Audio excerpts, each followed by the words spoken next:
Bueno, bien, bueno, hola a todos. Entonces, empezamos la clase de hoy a las 5 en punto. Estoy pensando si tengo que hacer algún anuncio en general de la clase. Sí, tuve algún mensaje de algún alumno anónimo que me dijo que estaba un poco preocupado porque, bueno, porque le costaba básicamente sí, seguir las teóricas, pero sobre todo también sentarse y resolver todos los ejercicios, por ejemplo, de la guía dinámica, que es una guía larga, es una guía con muchos problemas, que algunos no salen cuando uno los piensa, no se le ocurre la solución. Entonces, y eso es natural, digamos, eso pasa en una cursada normal, es decir, les pasa a ustedes si estuviesen cursando Física 1 en un mundo sin coronavirus, y es normal que les vaya a pasar con más razón en esta cursada que no es la normal. Entonces, lo que yo estuve pensando y me puse a pensar un poco en qué se puede hacer para que eso pase lo menos posible.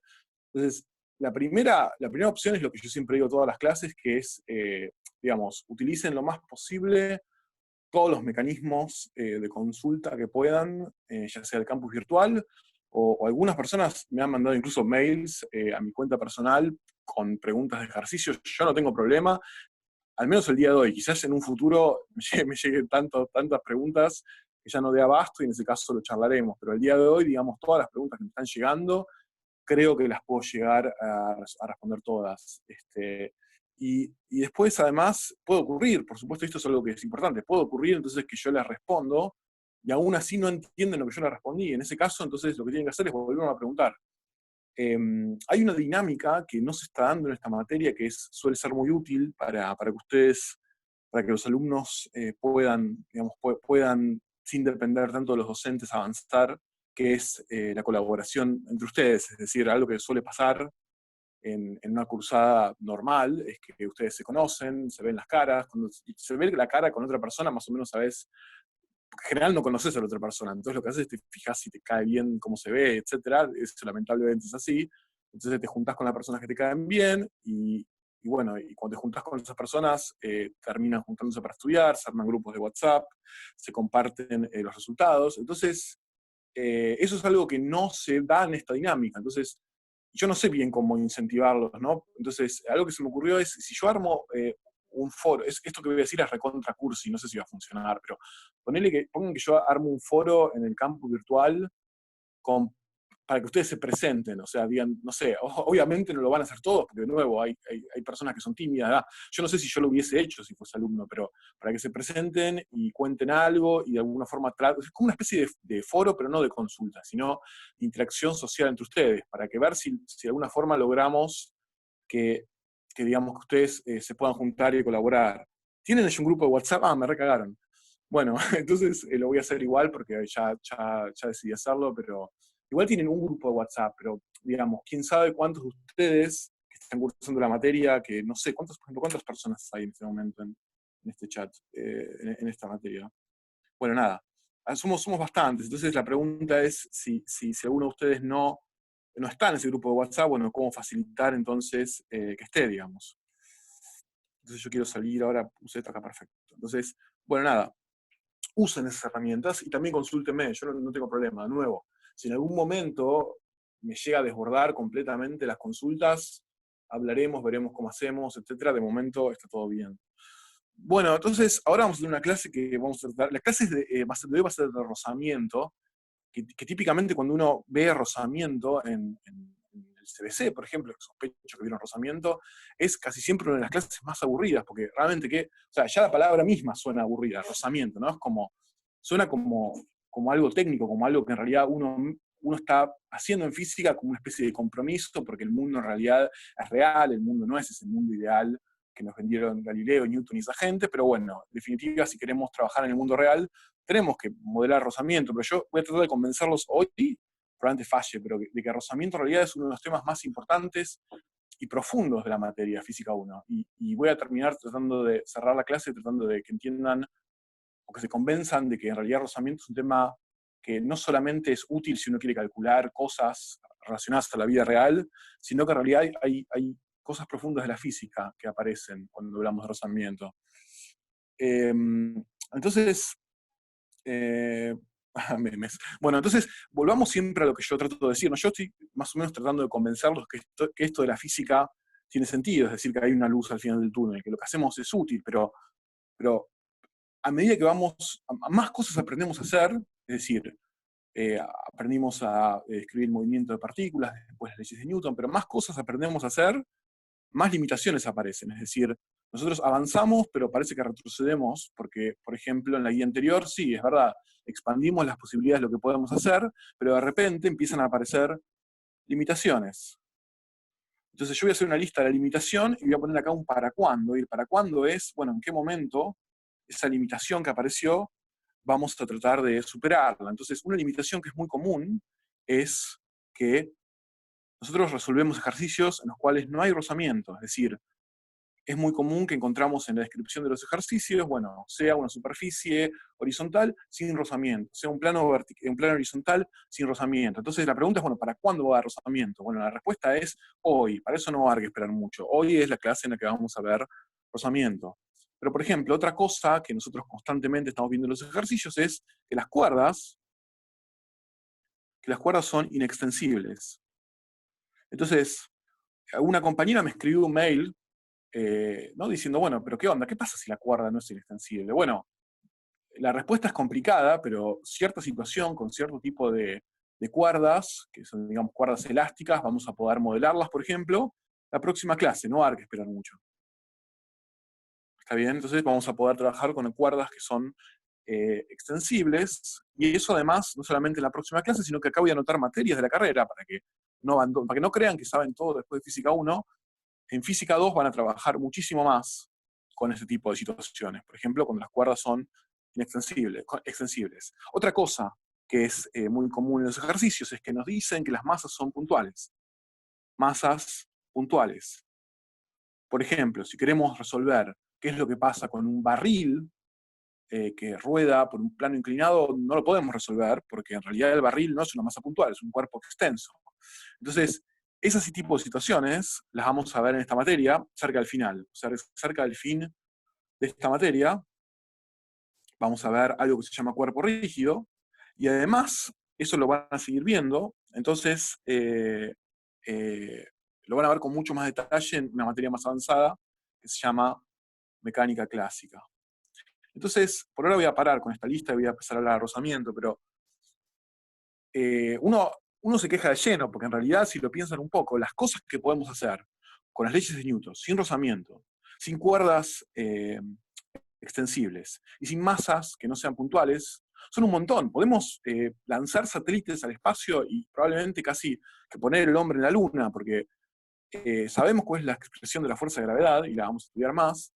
En el espacio, bueno, en el espacio no hay cuerdas, a menos que las llevemos nosotros, pero si no las llevamos no hay cuerdas, así que no importa si son extensibles o no.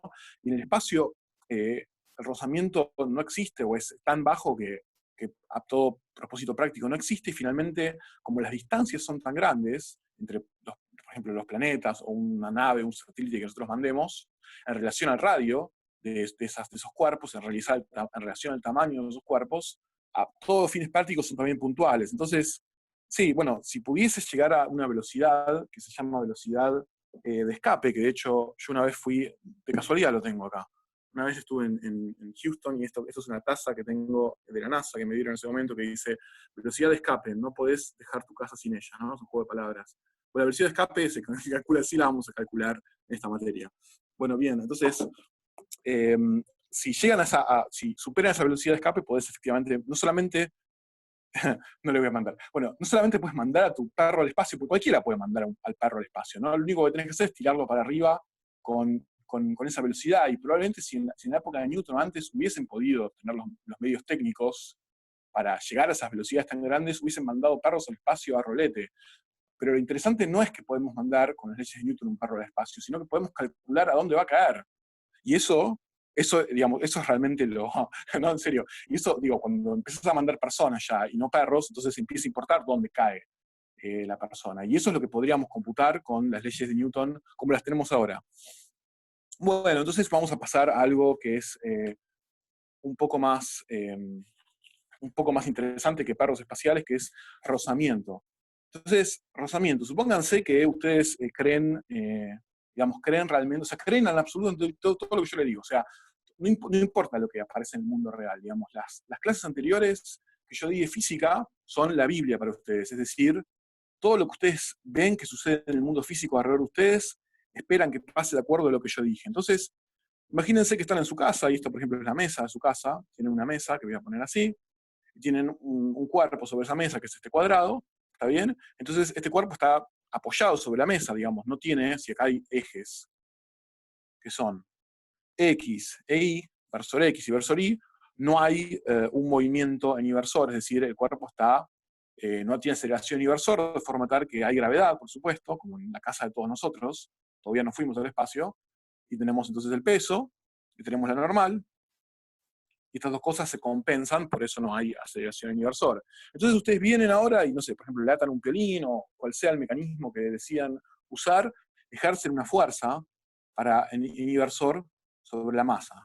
Entonces, inmediatamente hay una probabilidad muy alta de que se sientan completamente estafados, porque de acuerdo a lo que yo les expliqué, lo que deberían observar acá es que este cuerpo empieza a acelerarse, bueno, con una aceleración que da por el cociente de la masa con una fuerza, pero en la mesa de su casa, digamos, en una situación normal, lo más probable es que si la fuerza no es muy grande, ustedes observen que la aceleración es cero, o sea, no está moviéndose el cuerpo, están aplicando una fuerza, pero el cuerpo está quedando en su lugar. Entonces, ¿qué es lo que está pasando? Bueno, un impulso horrible que uno puede tener es decir, entonces las leyes de Newton están mal, o sea, las leyes de Newton son una porquería.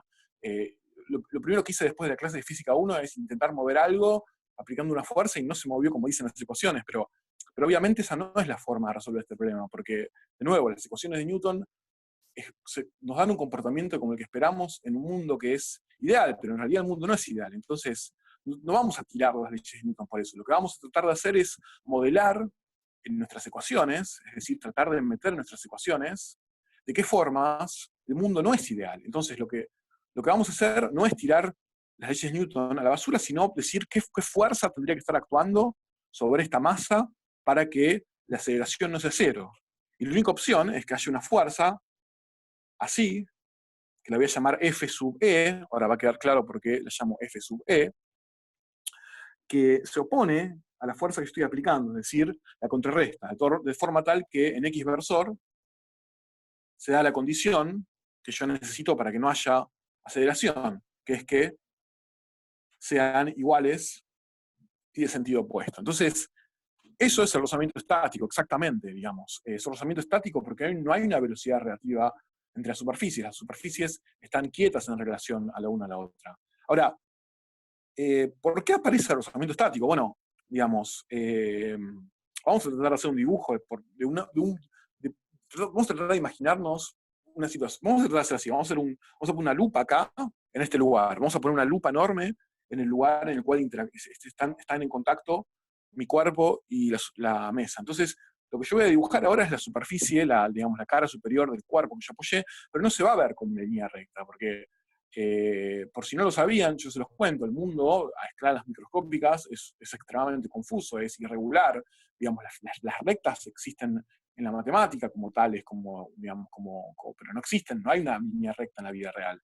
En algún momento de su vida quizás aprendan, si les interesa, que en realidad se describen mediante curvas irregulares que tienen propiedades fractales, que son extremadamente complicadas los bordes de la superficie. Un borde típico de una superficie es una cosa así, es una cosa completamente irregular. Sí, ahora alguien me preguntó si el rozamiento deriva del principio de acción y reacción, ahora vamos a llegar a eso.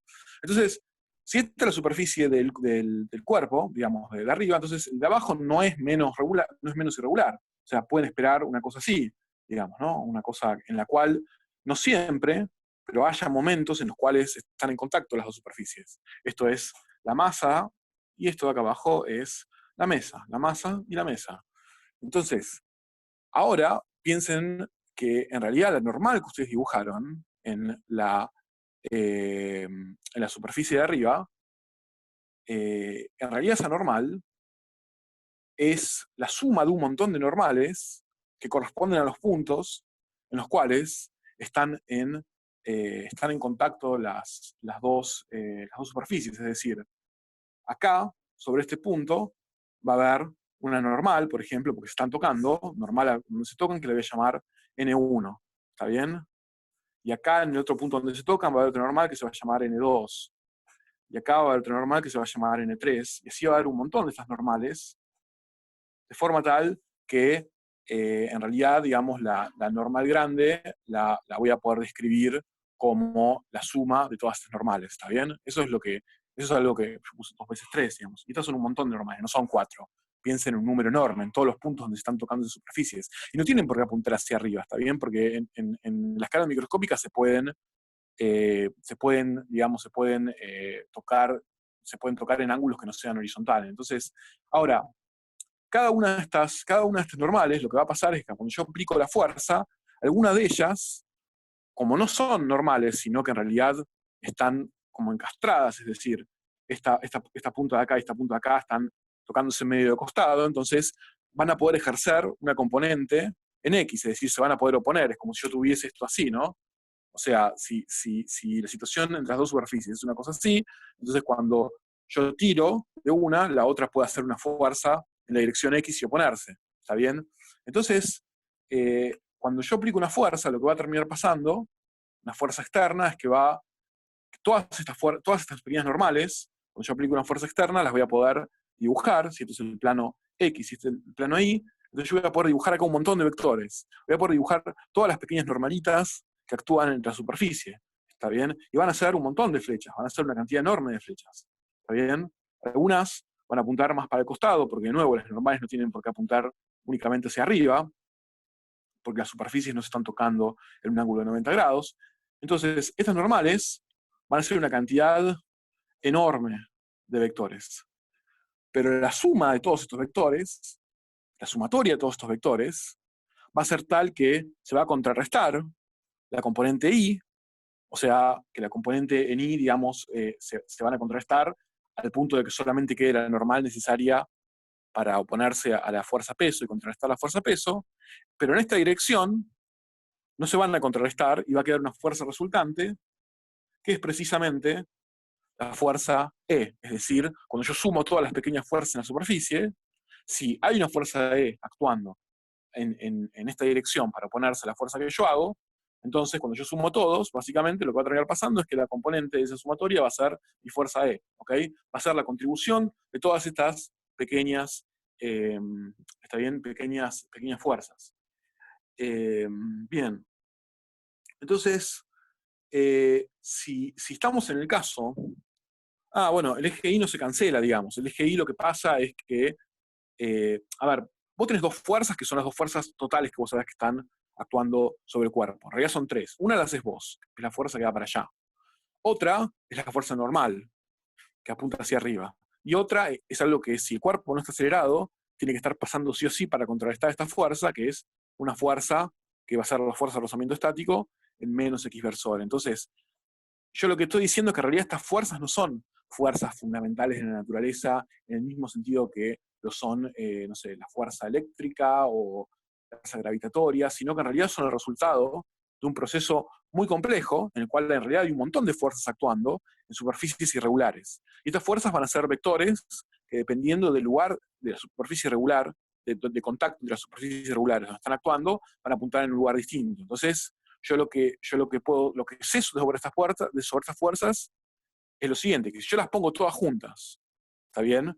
Y las sumo, la resultante de todas ese montonazo de fuerzas va a tener que ser Fe en esta dirección y la normal hacia arriba, ¿está bien? Porque las dos fuerzas estas vienen de la mesa y de la interacción de la mesa con la masa, ¿está bien? No hay otra forma de que aparezcan estas dos fuerzas. Entonces, si yo sumo todas las fuerzas, los pequeños pedacitos, de donde tocan la mesa con la masa, entonces en inversor la resultante de todos esos va a ser hacia arriba, ¿está bien? Y el resultante en la parte X va a ser hacia allá.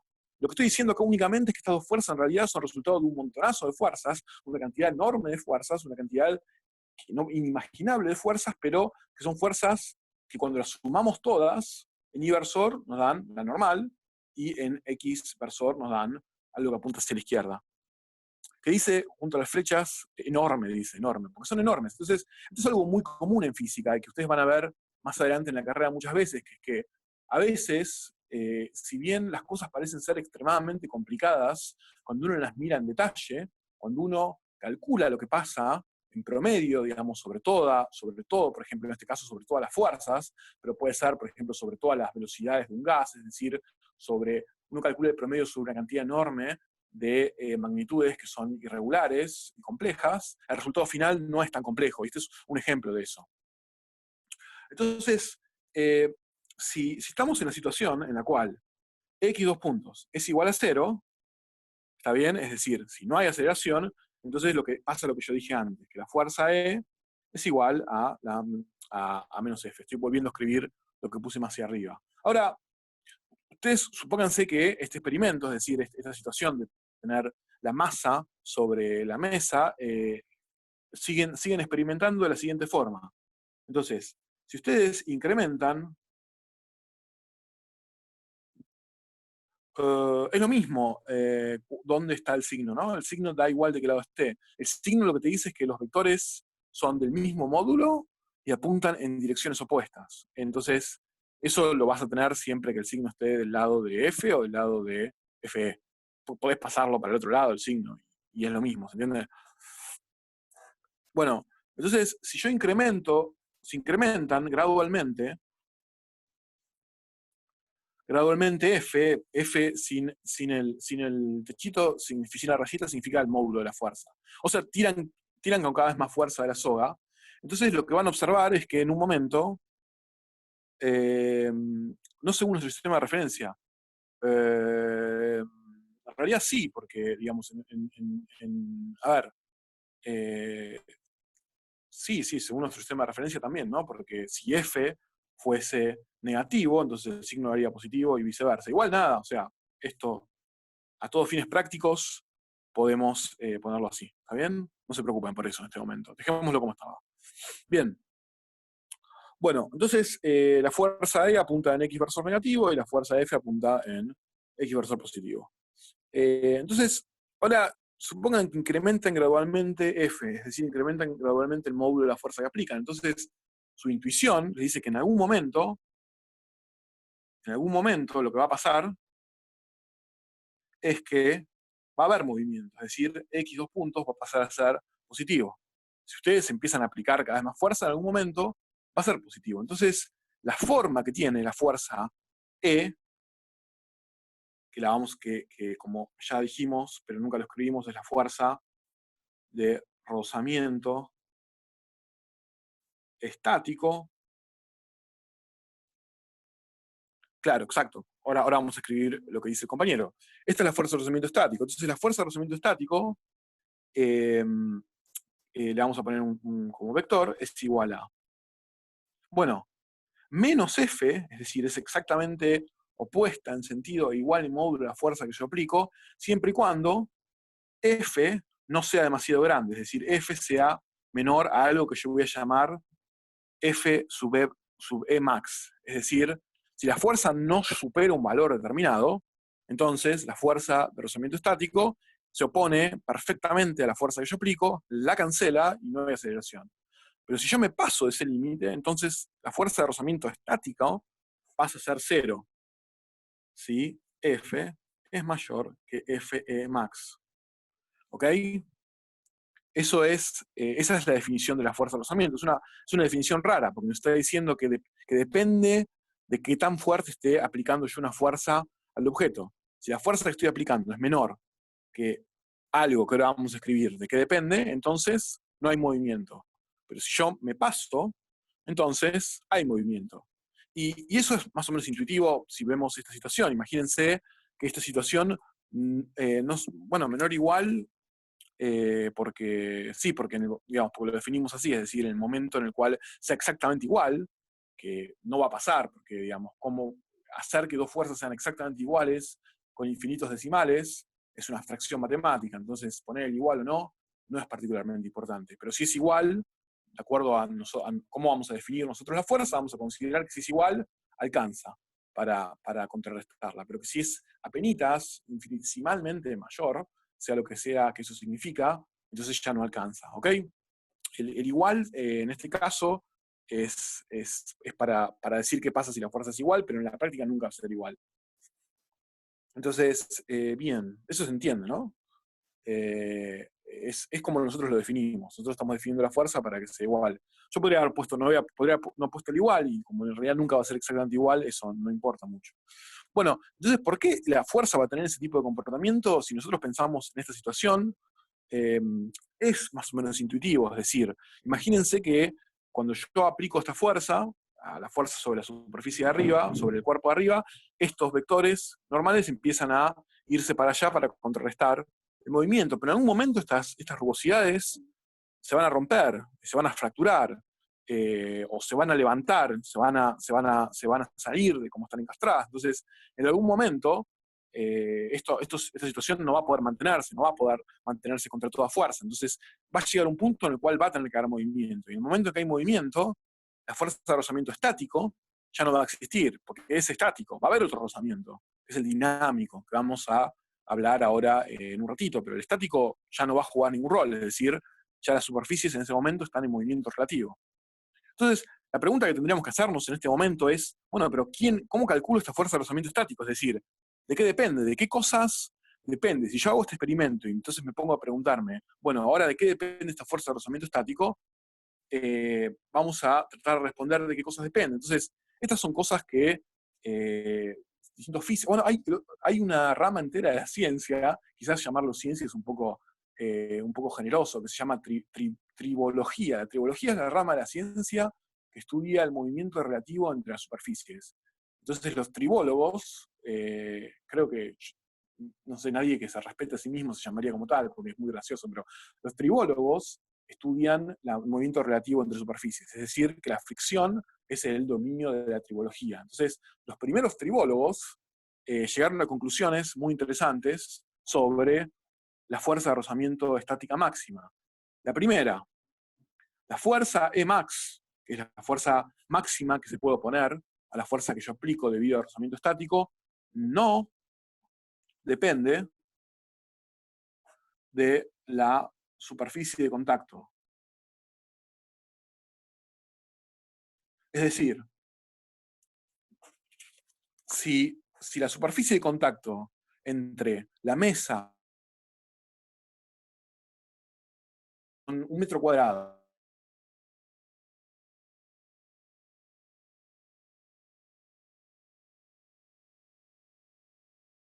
digamos, ¿por qué puede ser así?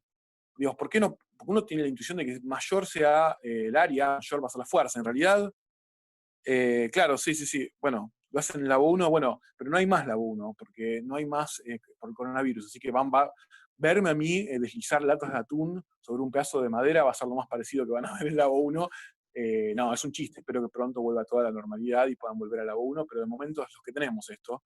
Así que lo que estoy tratando de decirles es, no depende de la superficie. ¿Pero por qué no depende de la superficie? Bueno, porque, digamos, porque en realidad, piensen lo siguiente. Ok, sí es cierto que si la superficie es más grande, tienen más de estas fuerzas. ¿Está bien? Pero por otro lado, la fuerza total está repartida en una superficie más grande. Es decir, hay una relación de compensación entre el área total en la que está distribuida la fuerza eh, y la resultante. Entonces, en definitiva, lo que importa para ver qué tan intensas son estas fuerzas es la fuerza por unidad de área. Entonces, en definitiva, el área no importa, ¿está bien? El área no juega un rol relevante en esto. Es decir, si bien un área más grande tiene más de esas fuercitas que están dibujadas ahí, también es cierto que entonces se distribuyen las fuercitas en un área más grande y eso se cancela. Entonces, la fuerza no depende del área, la fuerza máxima. ¿De qué más? Bueno, la fuerza, Emax, sí depende de los materiales. ¿Ok? Depende de qué material está hecho la mesa y depende de qué material está hecho la cosa que está apoyada arriba de la mesa. Depende de los dos. No podemos hablar del coeficiente de rozamiento, que ahora voy a decir qué es, me adelanté, pero digamos del rozamiento en general de un material, porque lo que importa es los dos materiales, es decir, la relación entre los dos materiales. Después, ¿qué más? Bueno, esto que viene es bastante intuitivo, que es que si el cuerpo que está apoyado, digo, cualquiera que haya intentado mover una heladera sobre una superficie horizontal con rozamiento, se va a dar cuenta de que eso es mucho más difícil que mover una lata de atún. Eso esencialmente, la intuición que tenemos es que la heladera es más pesada. En realidad no es que es más pesada, sino que la normal que le hace la superficie al cuerpo es más grande. Entonces, como la normal es más grande, bueno, estas flechitas son más grandes, estos vectores son más grandes, son más intensos, y eso me permite tener una resultante mayor. Entonces, Femax sí depende de la normal.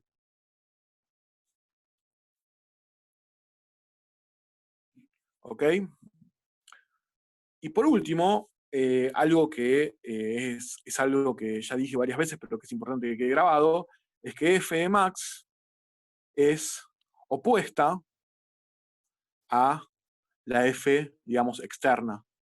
Es decir, que si hay una F externa que yo aplico a la masa, entonces la fuerza de rozamiento estática se opone a esa fuerza de forma tal de hasta al menos hasta donde le es posible, es decir, si la fuerza es menor que esto, entonces la cancela y no hay movimiento. ¿Está bien? Se opone a la fuerza. Entonces, con estas condiciones, resulta ser, digo, hay un montón, hay un montonazo.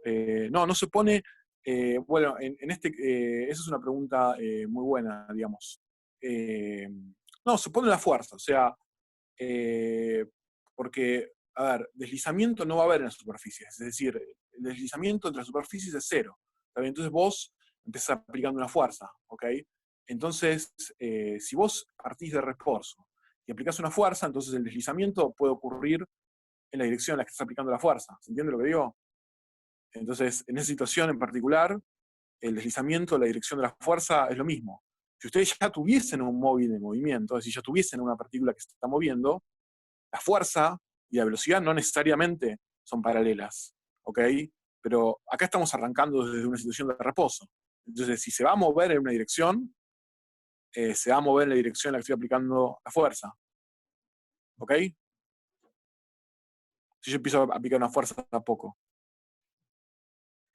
Sí, bueno, es lo que dice el compañero. En realidad diríamos que F es opuesta a F, pero no F max. Bueno, pero F max es una fuerza, ¿no? Entonces tiene que apuntar en alguna dirección. Y apunta en la dirección, en la misma, digamos, F de max es lo máximo que puede valer la fuerza de rozamiento estático, ¿está bien? Y eso va a apuntar en la dirección en donde venían apuntando toda la fuerza de rozamiento estático hasta que yo superé la fuerza de F max, que va a apuntar en la misma dirección, y después, un poco después, se va a hacer cero, digamos. Entonces, bueno, y esto es algo que, ahora viene algo que, no sé, para mí no es trivial, es decir, hay 1.000 millones de formas en las cuales yo podría escribir, por ejemplo, la fuerza de rozamiento, que son compatibles con esto. Podría ser que, por ejemplo, F max fuese, no sé, un coeficiente de rozamiento, es decir, un número que dependa de las superficies, pero que en realidad sea, por ejemplo, por la normal al cuadrado. Podría ser que F max sea igual a un número, no sé, por el logaritmo de la normal. Es decir, hay una cantidad enorme de funciones posibles, de dependencias posibles entre la fuerza y la normal. Pero ninguna de estas es la que termina ocurriendo. La fuerza que se termina verificando empíricamente es que la fuerza máxima de rozamiento estático que puede ejercer una superficie sobre un cuerpo es un número que se llama coeficiente de rozamiento estático, que depende de esa superficie y de ese cuerpo, de los materiales de los que están hechos, por la normal. ¿Ok?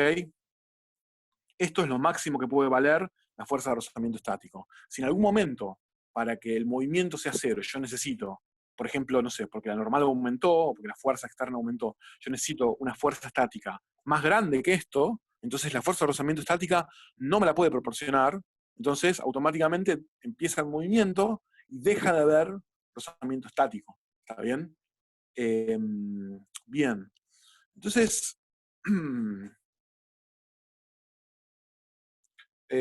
claro, exactamente. O sea, supónganse que ustedes están haciendo un ejercicio y tienen que escribir cuánto vale la fuerza de rozamiento estático. Bueno, la fuerza de rozamiento estático no vale esto, no vale un estático por normal.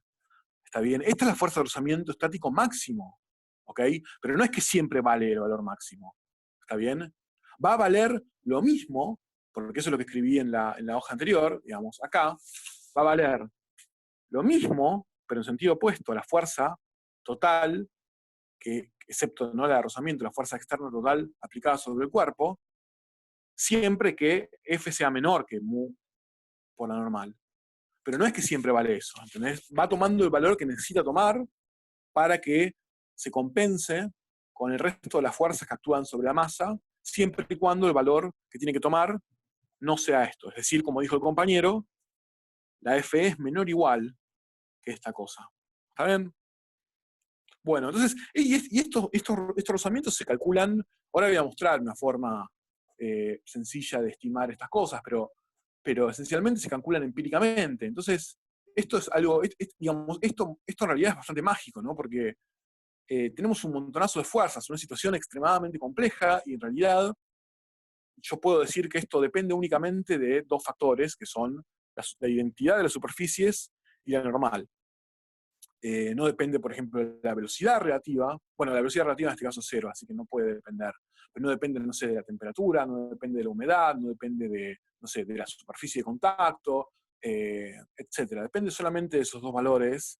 Y entonces es una situación en la cual una situación muy compleja se termina reduciendo a esto. ¿Por qué es esto? Bueno, ¿por qué es esto? Es algo que ahí ya empezamos a chocarnos con las fronteras de la física. Es decir, y no lo digo irónicamente, o sea, porque ahí ya tenemos que, a partir de lo que sabemos de las leyes de la física, describir qué pasa en una situación enormemente complicada y llegar a la conclusión de que la relación que existe entre la fuerza máxima estática y la normal es esta. Y eso es difícil de hacer teóricamente. Es mucho más fácil medir cuánto vale digamos, la relación entre la normal y la fuerza de rozamiento estática máxima, descubrir que tiene esta forma, pero deducirlo a partir de leyes fundamentales, más fundamentales de la física, es algo que es complicado, es algo que es un área de investigación activa hasta el día de hoy. Bueno, mu estático tiene valores entre 0 y mayores a 0, y si fuesen menores a 0, o sea, esta cosa que está acá, para todas las superficies conocidas salvo una, ahora después lo voy a colgar en el campus virtual, pero para todas las superficies conocidas salvo una, esta cosa es mayor o igual a 0. Y eso significa que mayor la normal, o sea, mayor la fuerza de contacto entre la superficie y el cuerpo apoyado, mayor la fuerza de rozamiento. Esto es ¿cuál es la superficie? Esta es una superficie cualquiera, es decir, la superficie que, ahora lo digo. O sea, si el mu fuese negativo, significa que mayor la fuerza de contacto, más sencillo es mover el cuerpo. Sería muy extraño. Bueno, estuve investigando y parece que hace algunos años en la revista Nature, unos físicos encontraron una fuerza a escala atómica, es decir, entre unos pocos átomos, que cumple con una propiedad que es equivalente a esto, y voy a ver si puedo leer el paper y entenderlo y ponerlo en el campus virtual para que ustedes lo entiendan, pero es una situación extremadamente anómala. Todas las otras fuerzas que fueron conocidas por el hombre hasta ahora, salvo esa, cumplen con esto. No, los coeficientes de rozamiento pueden pasar el valor de 1. O sea, por ejemplo, el coeficiente de rozamiento estático de una goma, por ejemplo, de una, digamos, de caucho, que es un material del que se hacen las ruedas de los autos, si no me equivoco, si no tengo mal en la memoria el número, es aproximadamente, esto sería del caucho, ¿no? Y en realidad es del caucho respecto a otra superficie, por ejemplo, respecto del asfalto.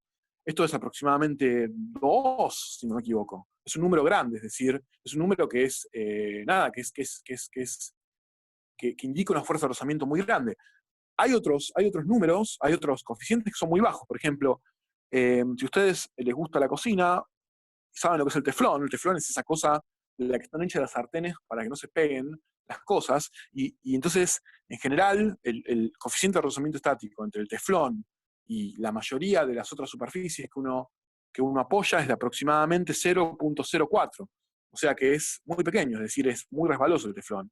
El caucho es un número muy grande. Los metales típicamente están en un valor que es aproximadamente 0.6 aproximadamente. Ese es un valor típico para metales.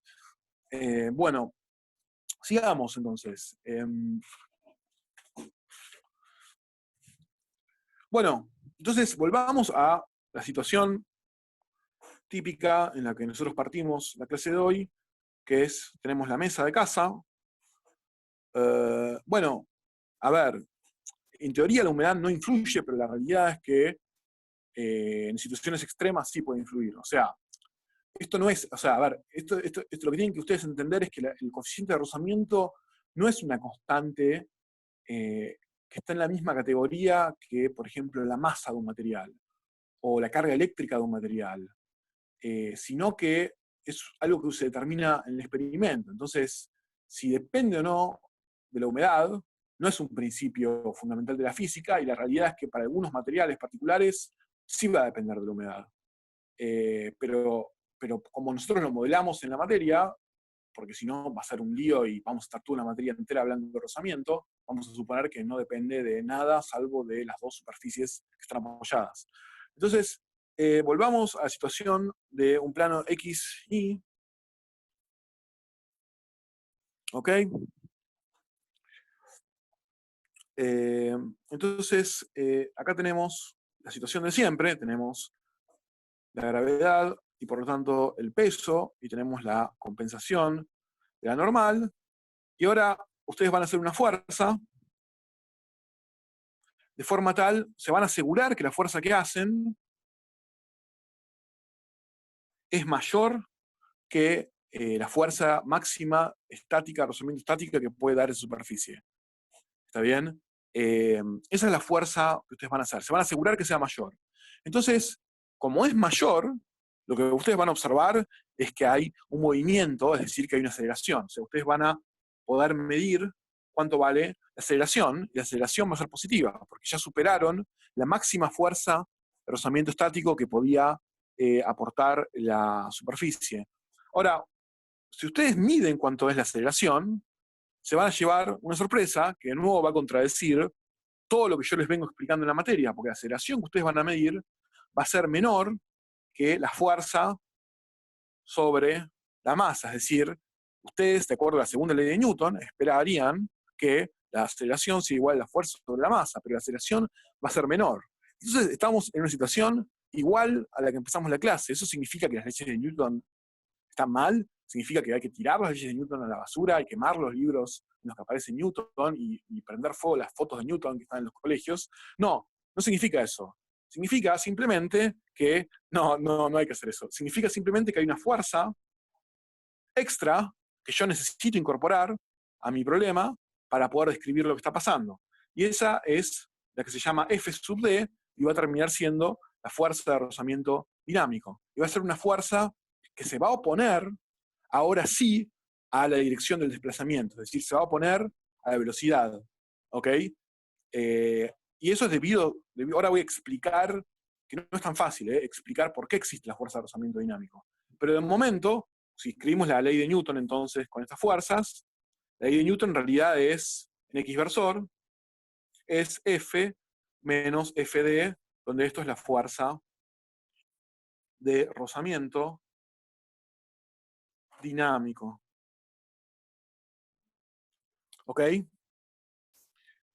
Al lado de F mayor a F max.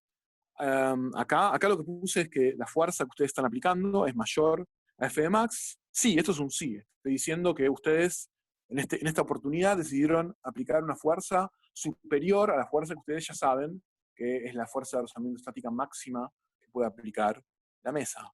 Entonces, descubren que la aceleración es menor de lo que pensaban. Y eso es esencialmente porque en realidad hay una fuerza actuando ahora, que es una fuerza de rozamiento dinámico, es decir, que aparece porque ahora hay movimiento relativo entre las superficies. La fuerza de rozamiento dinámico es opuesta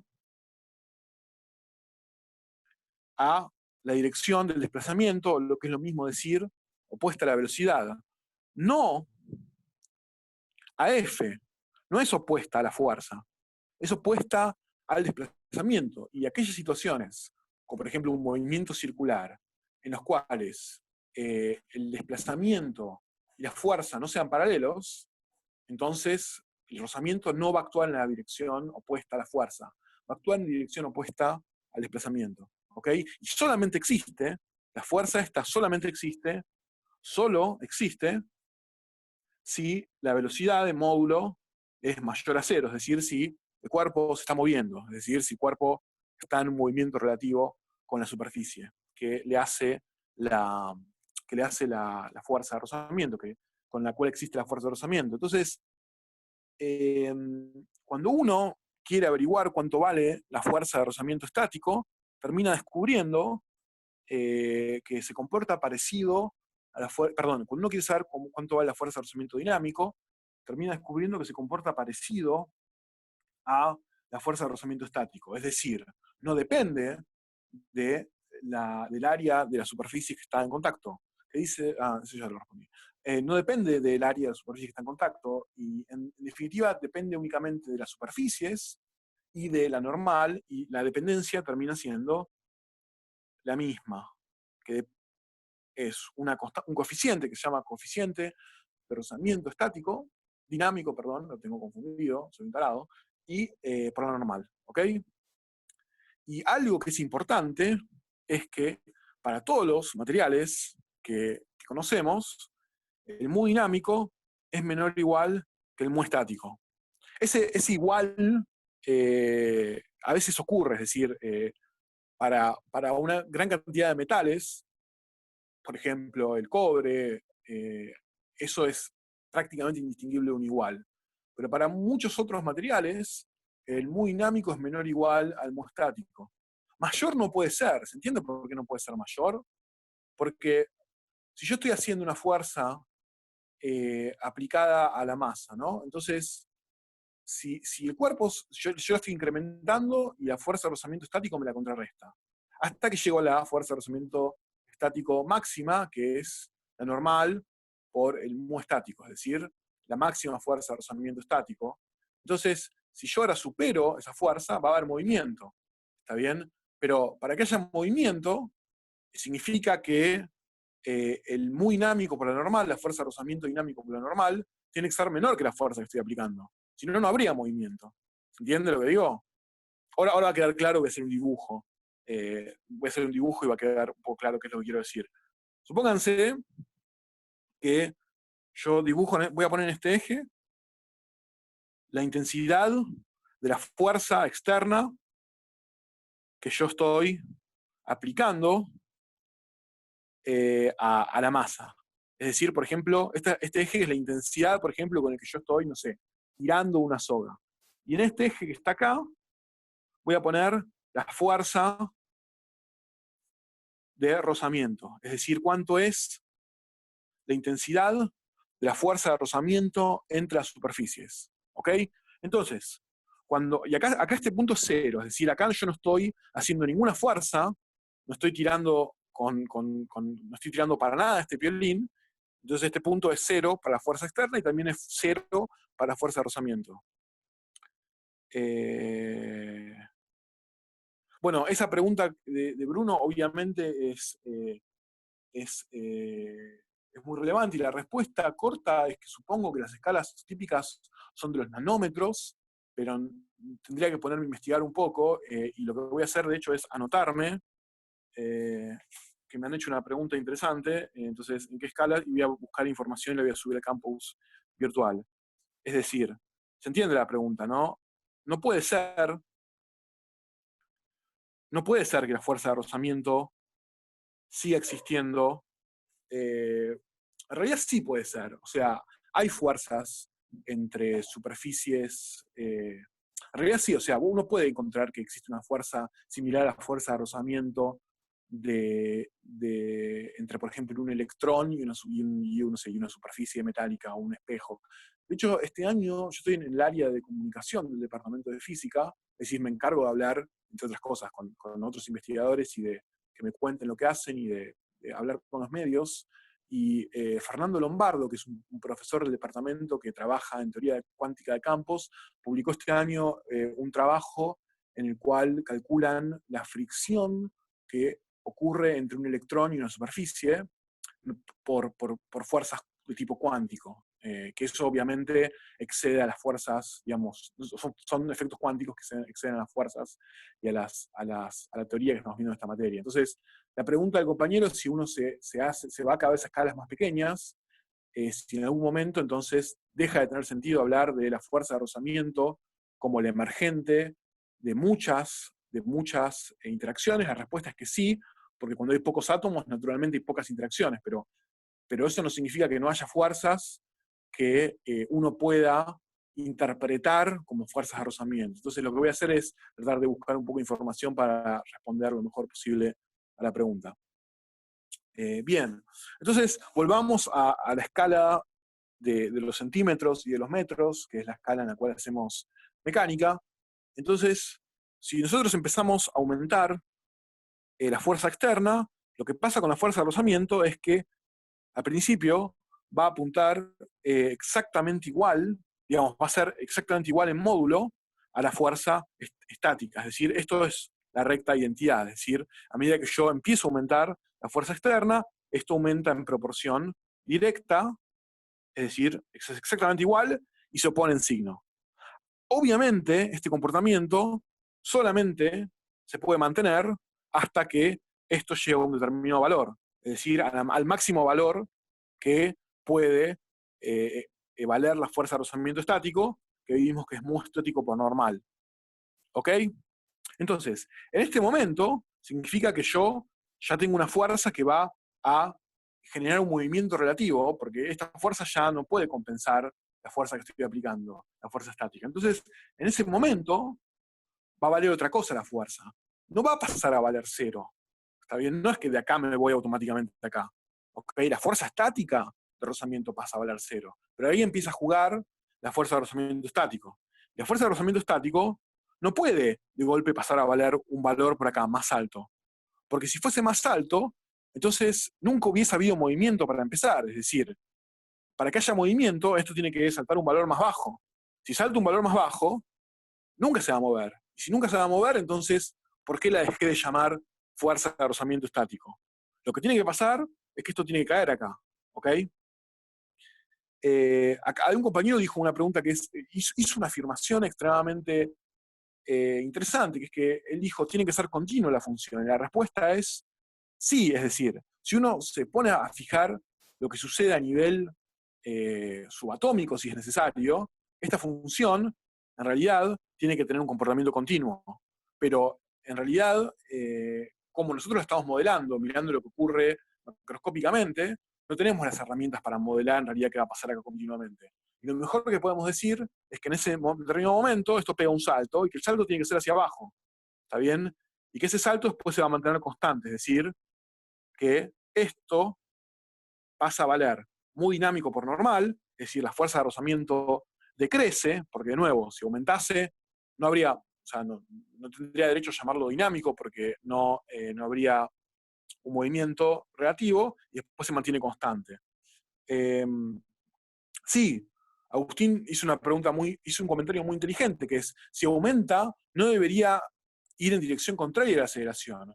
Y acá empezamos a plantear algo que es algo extremadamente profundo en relación a la física y en relación a por qué las fuerzas de rozamiento terminan desembocando en preguntas bastante fundamentales, que es, no puede pasar eso que dice Agustín, porque una fuerza de rozamiento no puede por sí sola acelerar a una masa. Es decir, no puede pasar que yo esté haciendo una fuerza, digamos, yo estoy haciendo una fuerza sobre el virome, por ejemplo, hacia acá y no la pueda mover. Y cuando supero la fuerza de rozamiento estático, en vez de moverse para allá, se dispara hacia allá. ¿De dónde salió esa fuerza? ¿Quién le hizo esa fuerza de rozamiento dinámico para acelerar una dirección constante? ¿Se entiende lo que digo? Esas cosas no pasan. La fuerza de rozamiento se opone a la velocidad. Es lo que puse acá. En la situación que dice Agustín, no estaría oponiéndose a la velocidad, estaría actuando en la dirección de la velocidad. Y una fuerza de rozamiento que actúa en la dirección de la velocidad es muy rara. Ahora al final de la clase voy a tratar de explicar por qué es muy rara esa fuerza. ¿Está bien? Sí, entonces Santiago me pregunta, hay dos preguntas. La primera, la de Francisco, que es, en ese instante, ¿qué fuerza tomamos? Bueno, en ese instante, ustedes, como yo puse un menor igual, en la fuerza de rozamiento estática máxima, en ese instante, la fuerza de rozamiento va a valer esto. Pero un infinitésimo después va a pasar a valer esto. Y en la práctica no va a importar en ese instante cuánto vale. ¿Está bien? En esta discontinuidad no va a importar. Y lo que dice Santiago es, si puedo, sí, por supuesto. O sea, hasta acá lo que está pasando es, si esta es la fuerza externa que yo aplico, y este eje es la fuerza de rozamiento entre las superficies, entonces, como yo al principio empiezo a aplicar una fuerza y no hay movimiento relativo, significa que la fuerza de rozamiento compensa perfectamente en módulo a la fuerza de rozamiento que yo aplico y en sentidos opuestos. Es decir, que esto que está acá es la identidad, o sea, valen lo mismo, ¿está bien? Pero, como yo dije, esto no puede valer lo mismo para siempre, esto no puede continuar indefinidamente. Porque cuando esta fuerza se hace muy grande, cruza un determinado valor, entonces ya deja de poder suministrar una fuerza de rozamiento estático que contrarresta la fuerza externa de la superficie. Y el valor máximo es esto que está acá, que llamamos mu estático por anormal. Cuando yo me paso, la fuerza de rozamiento estático ya no está actuando. Y empieza a haber movimiento relativo entre las dos superficies, y la fuerza que termina actuando es la dinámica. ¿Ok? La fuerza de rozamiento dinámica es constante. Es decir, no depende de la fuerza que estoy aplicando. Y tampoco depende, en principio, de la velocidad relativa de las superficies. ¿Ok? Pero en realidad, esto es una aproximación. Es decir, si yo incremento la fuerza, en un momento lo que voy a ver es que esto se empieza a comportar así. O sea, no tanto, no tanto, pero va a bajar. Y va a bajar porque se va a hacer muy grande la velocidad entre las dos superficies, y para valores muy grandes de la velocidad, ahí sí va a depender de la velocidad, la fuerza de rozamiento dinámico. Y típicamente va a hacerse más pequeña con la velocidad, pero nosotros no vamos a, o sea, este régimen no lo vamos a ver en esta materia, nos vamos a concentrar Disculpa, únicamente. Sí, o sea que eso estaría explicando el por qué el muy dinámico es igual o menor al muy estático, digamos. O sí, sea, esa sería la exacto. explicación Sí, o sea, perfecta. si esto que está acá, en vez de estar abajo, estuviese arriba, entonces esto en vez de bajar subiría. Pero si eso pasase, entonces no habría movimiento, digamos. Entonces no habría muy dinámico, digamos. O sea, para que haya movimiento, esto tiene que bajar y permitir que haya acá una diferencia tal que ahora la fuerza externa supere a la fuerza que había, que hay, que es esta, y que empieza a haber un movimiento. Y ahí sí empieza a actuar la fuerza de rozamiento dinámico. Y es Perfecto, gracias. constante, ¿ok? Bien, entonces, um, a ver, vamos a ver algunas preguntas. Una vez que entra en movimiento, ¿podrías bajar la cantidad de fuerza y que siga en movimiento? Ok, entonces, una vez que entra en movimiento, vos podés bajar la fuerza y que siga en movimiento, efectivamente. Es más, vos podés bajar la fuerza y que siga en movimiento acelerado, siempre y cuando la fuerza no cruce este valor. Es decir, si la fuerza que vos estás aplicando es exactamente en algún momento, ¿no? Se hace exactamente igual a esto, entonces se compensan exactamente. Y no hay fuerzas netas aplicadas sobre la masa. Entonces, a la velocidad que se está moviendo, esa es la velocidad a la que se va a seguir moviendo. ¿Está bien? Pero, y eso era lo cagó en el razonamiento a Aristóteles, que él se dio cuenta de esto exactamente, que para que algo se mueva a velocidad constante, en un mundo en el que exista rozamiento, vos tenés que aplicar una fuerza que compense exactamente a la fuerza de rozamiento dinámico. ¿Está bien? Y ahí te vas a mover a velocidad constante, pero si vos soltás completamente al cuerpo y no le aplicás ninguna fuerza, solamente queda actuando la fuerza de rozamiento dinámico, que se opone a la velocidad, y eventualmente el cuerpo se va a frenar. ¿Está bien? Esos son los tres escenarios posibles. Si la fuerza que vos le aplicás es mayor a la fuerza de rozamiento dinámico, se sigue acelerando.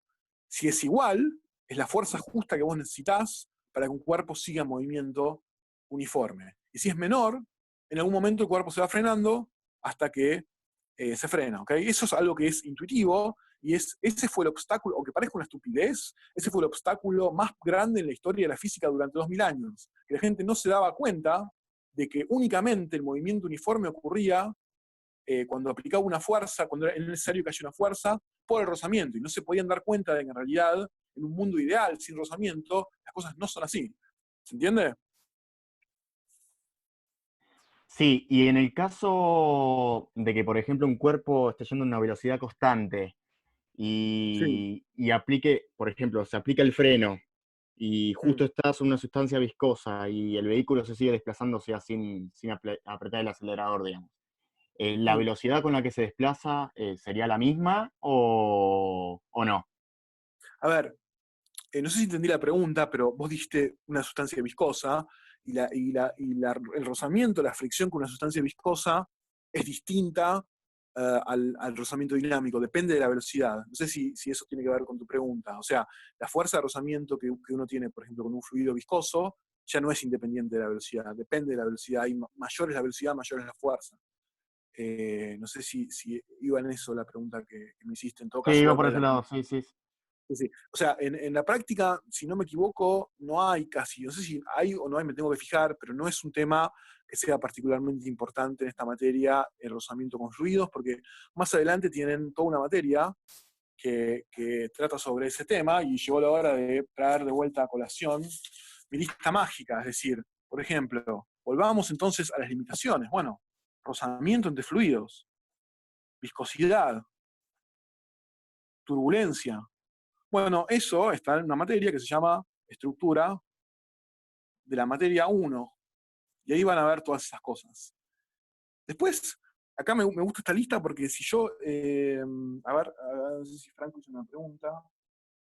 La FD es menor gradualmente mediante la fuerza que le haces. No, la FD en principio no es menor dependiendo de la fuerza que le hago. Es decir, la FD en principio es constante. Siempre que hay movimiento relativo, es constante. Entonces, no va a cambiar dependiendo de la fuerza externa, ¿ok? Es constante y se opone, es en sentido opuesto a la trayectoria. Bueno, ¿por qué hay fuerza de rozamiento dinámico?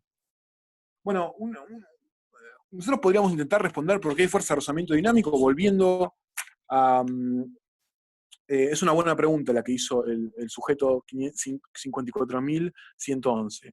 ¿En qué momento, en qué momento deja de valer que, que, que es constante la fuerza de rozamiento dinámico? Bueno, eso va a depender de las superficies y es algo que me comprometo también a investigar y a subir al campus virtual, porque la realidad es que no tengo un número en la cabeza, es decir, no puedo tirar un número de cuántos kilómetros por hora. Entonces, lo que sí estoy seguro es que depende de la superficie. Entonces, voy a ver cuál es un valor típico de eso, ¿ok? Y lo voy a contar.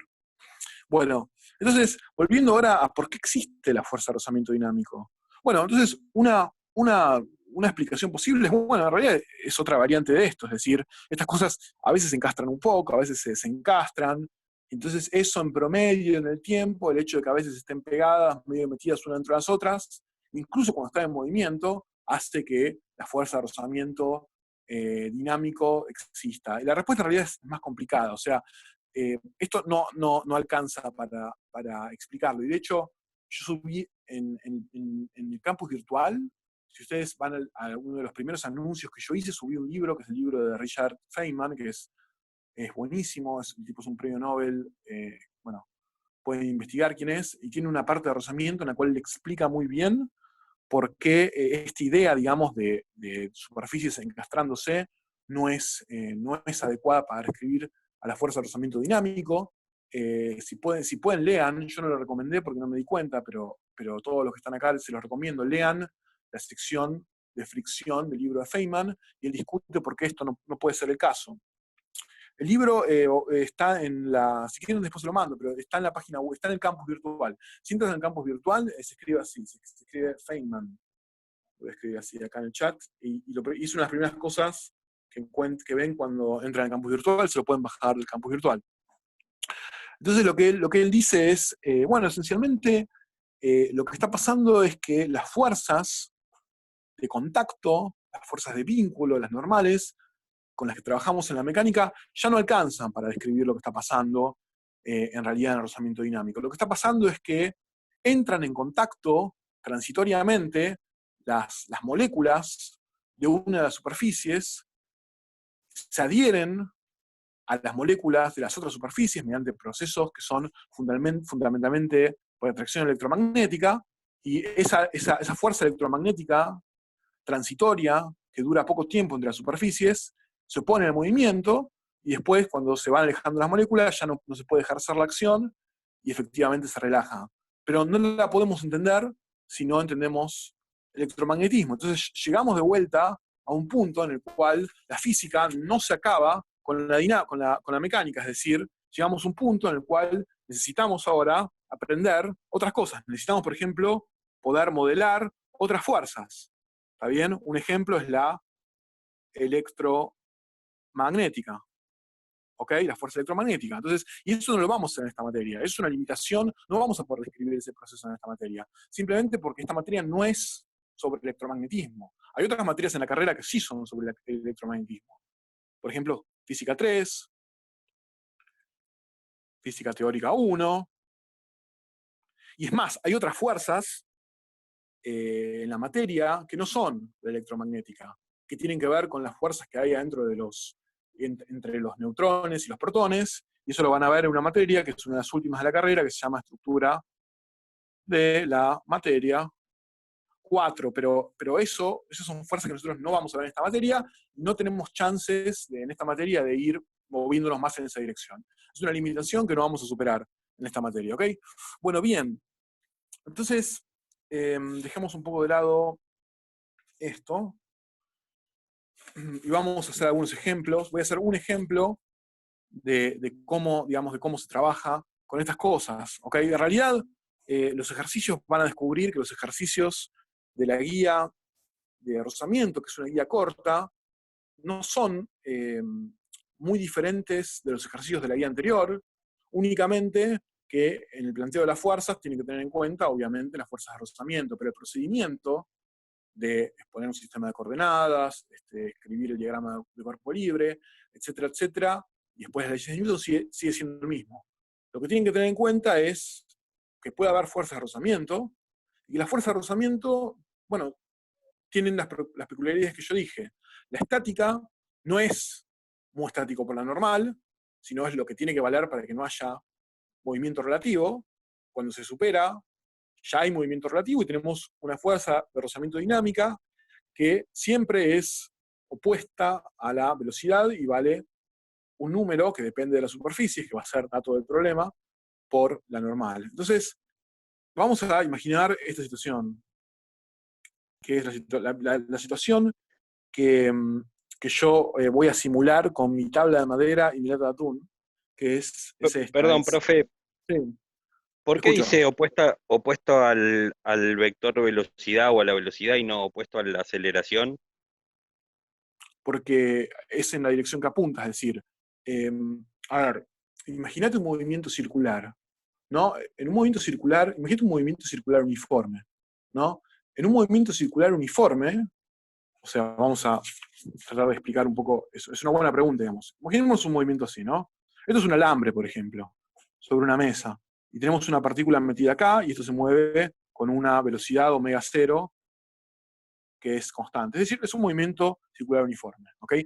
La única aceleración que actúa en este movimiento es esta, es normal a la trayectoria. ¿Okay?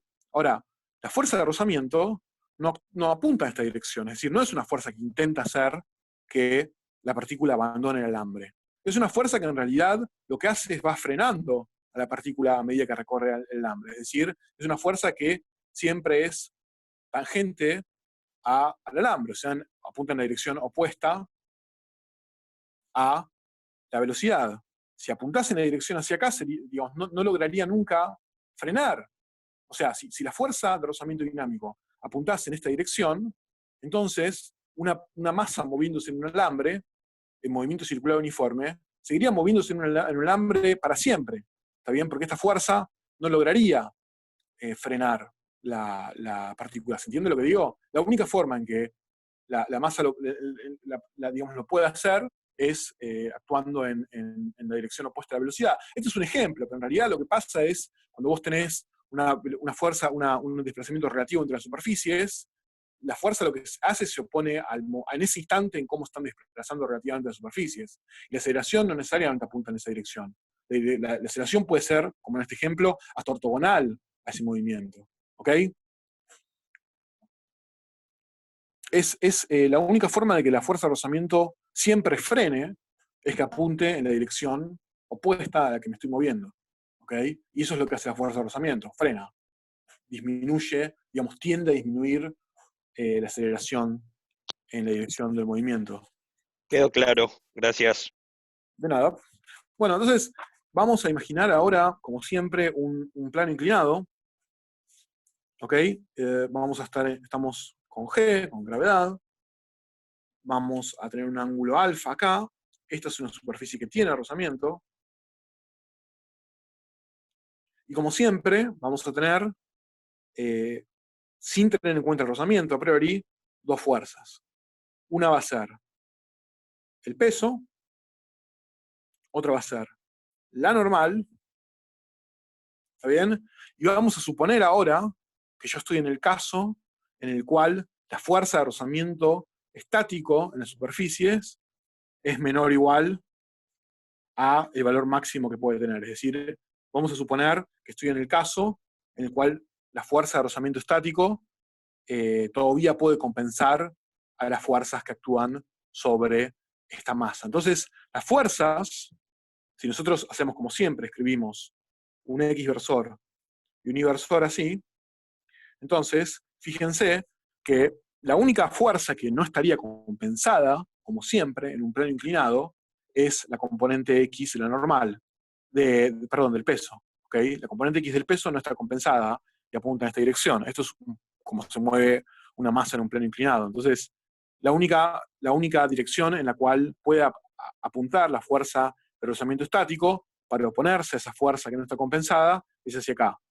Entonces, lo que va a terminar pasando es que si yo descompongo la fuerza peso en la componente que apunta en menos y versor, la componente que apunta en X versor, esta componente, que no lo voy a hacer porque creo que lo hemos hecho 1.000.000 de veces, pero digamos, este lado del triángulo va a valer mg por el seno del ángulo del plano inclinado. Entonces, esta fuerza estática lo que va a hacer es se va a oponer a la componente en X versor de la fuerza de rozamiento. ¿Está bien? Eso es siempre y cuando, de nuevo, yo no necesito una fuerza de rozamiento más grande que el mu estático por la normal.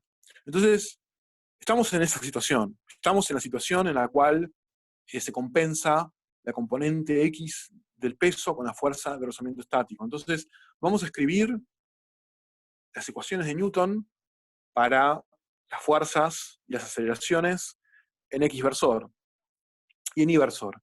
En X versor, acá vendría la masa por la aceleración en X versor, pero como no hay aceleración en X versor, es decir, está compensada la fuerza peso en X versor con la fuerza de rozamiento, es lo que yo estoy asumiendo que pasa, entonces esto vale cero, no hay aceleración, estoy en una situación estática.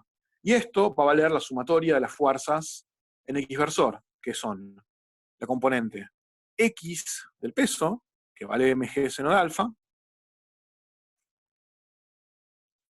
y en menos X versor, o sea, oponiéndose a esa fuerza, va a estar la fuerza de rozamiento estática, menos F.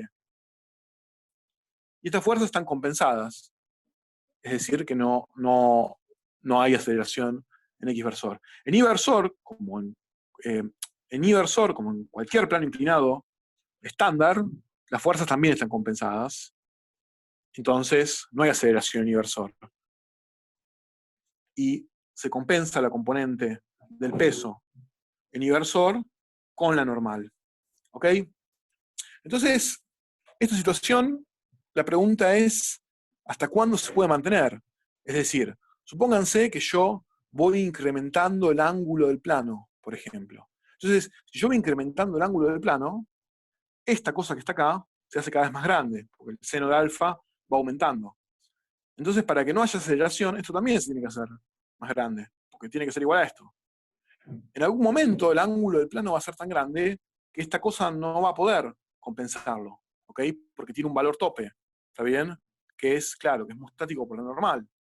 Entonces, ¿cuál va a ser ese ángulo máximo? Es decir, ¿cuál va a ser el ángulo máximo que puede tener el plano inclinado para que no deslice la masa? Bueno, entonces, yo sé que la fuerza de rozamiento estático máxima va a ser igual al coeficiente de rozamiento estático por la normal, ¿está bien? En el momento del ángulo máximo. Y la normal en el momento del ángulo máximo, yo sé cuánto vale, porque yo sé cuánto vale la normal en cualquier momento. Es decir, de esta ecuación, de la DI, de la ecuación de inversor, yo sé que siempre la normal es lo mismo en un plano inclinado que mg por el coseno de alfa. Esto es lo que yo necesito siempre para que el cuerpo no se meta dentro del plano inclinado. Entonces, esto es lo que siempre vale la normal.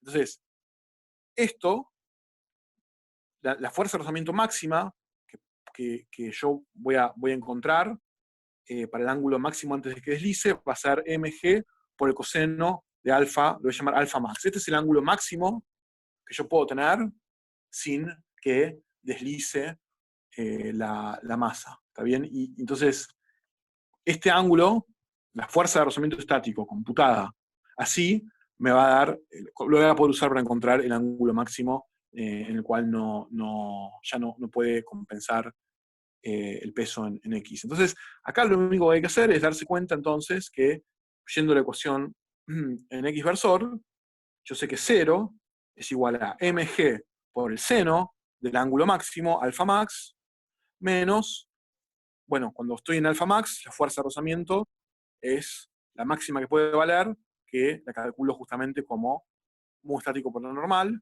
que es esto que está acá.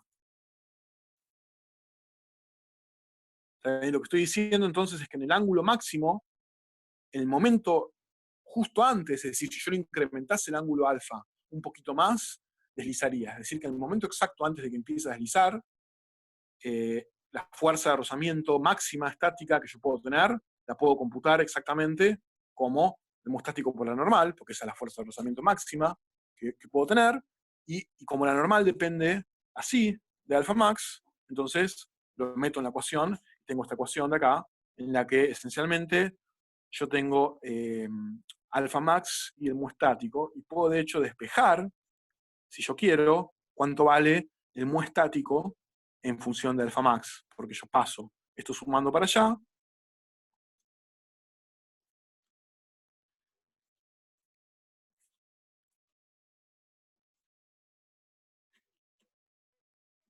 tengo mg de los dos lados multiplicando, así que lo voy a cancelar, voy a pasar a este coseno dividiendo, y seno sobre coseno es tangente, o sea que el mu estático va a ser igual a el seno de alfa max sobre el coseno de alfa max, que es la tangente de alfa max. ¿Ok? Entonces, esto es algo, no sé si les suena el nombre de Euler, en alemán se pronuncia Euler, y es uno de los matemáticos, o el matemático más prolífico de todos los tiempos, y es también la persona que escribió por primera vez la constante E, 2.71, etcétera, etcétera. Y él, además de ser matemático, en esa época la gente hacía otras cosas, y él fue la primera persona que se le ocurrió que el coeficiente de rozamiento estático se puede determinar así. Yo agarro, y no sé qué usó Euler, pero digamos, yo lo que voy a hacer es voy a agarrar una masa, pero digamos, esto que voy a hacer no es una payasada, parece, pero vamos a aprender un par de cosas útiles. Imagínense, vamos a ver si yo puedo. A ver, Sol, ¿me querés tener un segundo? Va a ir mi novia a ser mi asistente. Porque necesito un asistente, es como esto, es como los shows de magia. Ella me va a tener el celular y va a enfocar lo que yo voy a hacer. ¿Me enfocás esta tabla con la lata de atún? Bien, entonces, ¿qué es lo que descubrimos con la ecuación que yo acabo de escribir? Vamos a ponerlo así. Que esto es una alfa cero, es decir, yo no espero que deslice. Entonces, yo estoy aumentando el ángulo. No desliza, ¿está bien? Entonces significa que la tangente del ángulo que yo tengo ahora todavía es menor que el rozamiento estático entre la lata de atún y la madera. Ahora voy a seguir incrementando. En ese momento lo que pasó es que yo superé la tangente de alfa max, y si hubiese medido cuál es ese ángulo, hubiese podido haber medido el coeficiente de rozamiento entre la tabla y la lata. Si yo ahora, por ejemplo, vengo y pongo esto que está acá es mi DNI, es otro cuerpo con otra normal, pero fíjense que la ecuación del coeficiente de rozamiento estático no depende de la normal, solamente la tangente del ángulo alfa en el cual empieza a deslizar. Entonces yo empiezo a subir, y fíjense que esto todavía no desliza, o sea que yo ya automáticamente puedo concluir que el coeficiente de rozamiento estático entre la lata de atún y la mesa es menor que entre el DNI y la tabla, ¿ok? Eso simplemente porque el ángulo que le costó deslizar, que empezó a deslizar fue mayor, ¿ok? Bueno, hay otra cosa que pasó, que fíjense cómo quedó mi DNI al final. No quedó en la dirección que yo lo puse, yo lo había puesto así, y empezó a deslizar y terminó así, ¿ok? Lo que pasa esencialmente es que el DNI es un cuerpo extenso, es decir, el DNI no es un cuerpo puntual. Entonces, claramente, la fuerza de rozamiento estática no es la misma en todas las partes del documento, o la fuerza de rozamiento dinámica, que es la que actúa después. Entonces, en algún momento, alguna parte tuvo una fuerza de rozamiento dinámica respecto, por ejemplo, esta parte tuvo una fuerza de rozamiento dinámica mayor, entonces lo que pasó fue que el movimiento ocurrió así, por ejemplo, ¿está bien? Algo que es típico también, ahora miro las preguntas, pero algo que es típico también de estos movimientos es que, la fuerza de rozamiento, eh, cuando superan la fuerza de rozamiento estática, se mueve un poquito el cuerpo que empieza a deslizar, pero después se frena, se mueve por segmentos, ¿está bien? Eso nos muestra esencialmente que la fuerza de rozamiento estática y dinámica son aproximaciones, es decir, que en un cuerpo real, en una situación real, puede ocurrir que por alguna peculiaridad de material o lo que fuese, se vuelva a entrar en el régimen estático, simplemente, por ejemplo, porque esta tabla no tiene un muestático uniforme. Esta tabla tiene un muestático que depende de dónde yo la estoy digamos, mirando, ¿está bien? Entonces, Por eso calientan los neumáticos los de Fórmula 1, para modificar claro, los sí, coeficientes. sí, exacto. Y después también el chirrido, es decir, el chirrido típico que aparece cuando alguien clava los frenos tiene que ver con, con un fenómeno que tiene que ver con algo parecido a esto, es decir, es una oscilación, una inestabilidad en el material que hace que entre y salga básicamente del régimen de rozamiento.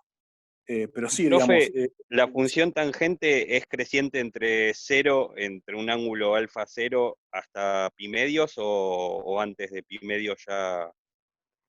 la función tangente, tendría que poner a pensar, pero digamos, es el ángulo opuesto sobre el adyacente. O sea, lo que va haciendo la función tangente es, va creciendo, pero en algún momento tiene una asíntota, porque en pi sobre 2, de hecho, porque en pi sobre 2 el coseno se va haciendo 0 y diverge, digamos. Vos no podés tener un triángulo con dos ángulos rectos.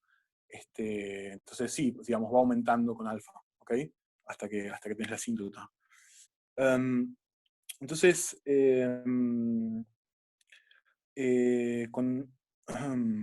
alguien puso que con 90 grados lo normal se pasa a 0. Sí, es cierto, pero en 90 grados, digamos, la tangente de alfa diverge. Bien, entonces, digamos, solamente con un estático infinito podría mantenerse algo sin normal. Eso es la situación extraña que está ocurriendo cuando vos lo tenés a 90 grados. O sea, que tenés como un infinito contra otro infinito. Contra Un un cero, GECO. mejor dicho. El cero normal contra el infinito del mu estático.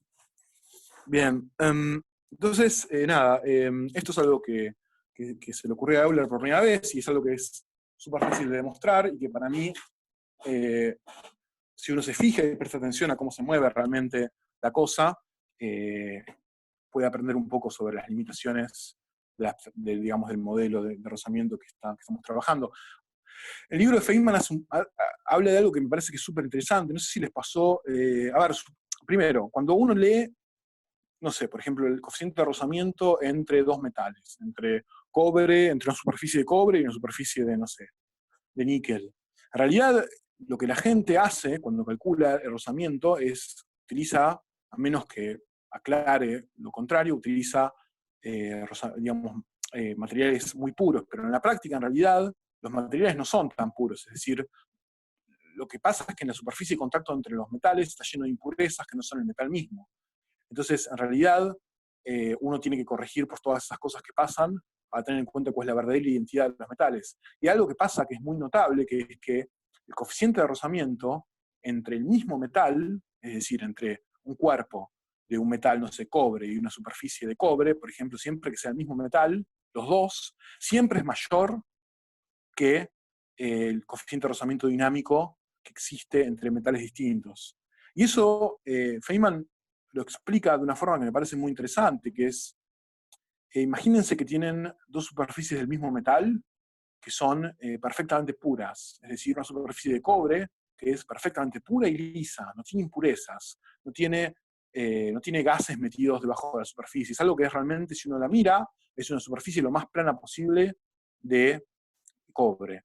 Y sobre eso está apoyado un cuerpo que tiene también una superficie extremadamente plana y pura de cobre. Entonces, eso, el rozamiento dinámico entre esas dos superficies va a ser enorme, porque imagínense un átomo de cobre en la interfase entre esas dos superficies. No sabe a qué superficie pertenece, es decir, es lo mismo de un lado o del otro. ¿Está bien? De repente, lo que termina pasando con dos metales perfectamente puros, puestos uno contra el otro, es que se funden. Porque no hay un motivo por el cual un átomo en la interfaz decide que está de un lado o del otro, si de los dos lados es perfectamente lo mismo. ¿Está bien? Creo que Feynman le Entonces, dice uniones iónicas, ¿puede ser? sí, o sea, son uniones que tienen que ver con la distribución de las cargas eléctricas alrededor del átomo, y en el caso de los metales, si no me equivoco, son uniones iónicas. Es algo que volviendo a la lista, porque no veo por qué no hacerlo en el resto de lo que va de la clase, eso lo van a ver en una materia que se llama estructura, o sea, digamos, las fuerzas dentro de los sólidos, por ejemplo, de los metales, pero también dentro, digamos, de otros, no sé, de cristales, dentro de los sólidos, lo van a ver en una materia que se llama estructura de la materia 2 y también en la 3, también donde van a estudiar las fuerzas a nivel molecular. Eso no lo vamos a ver ahora, pero lo que le dice Feynman es que si fuesen la misma no tiene cómo decidir. Entonces, la fuerza de rozamiento estática en realidad es mayor entre los metales que son el mismo. ¿Podemos hacer algo de la lista, algo recurrente de la materia? Sí, podemos. Bueno, entonces, volviendo a...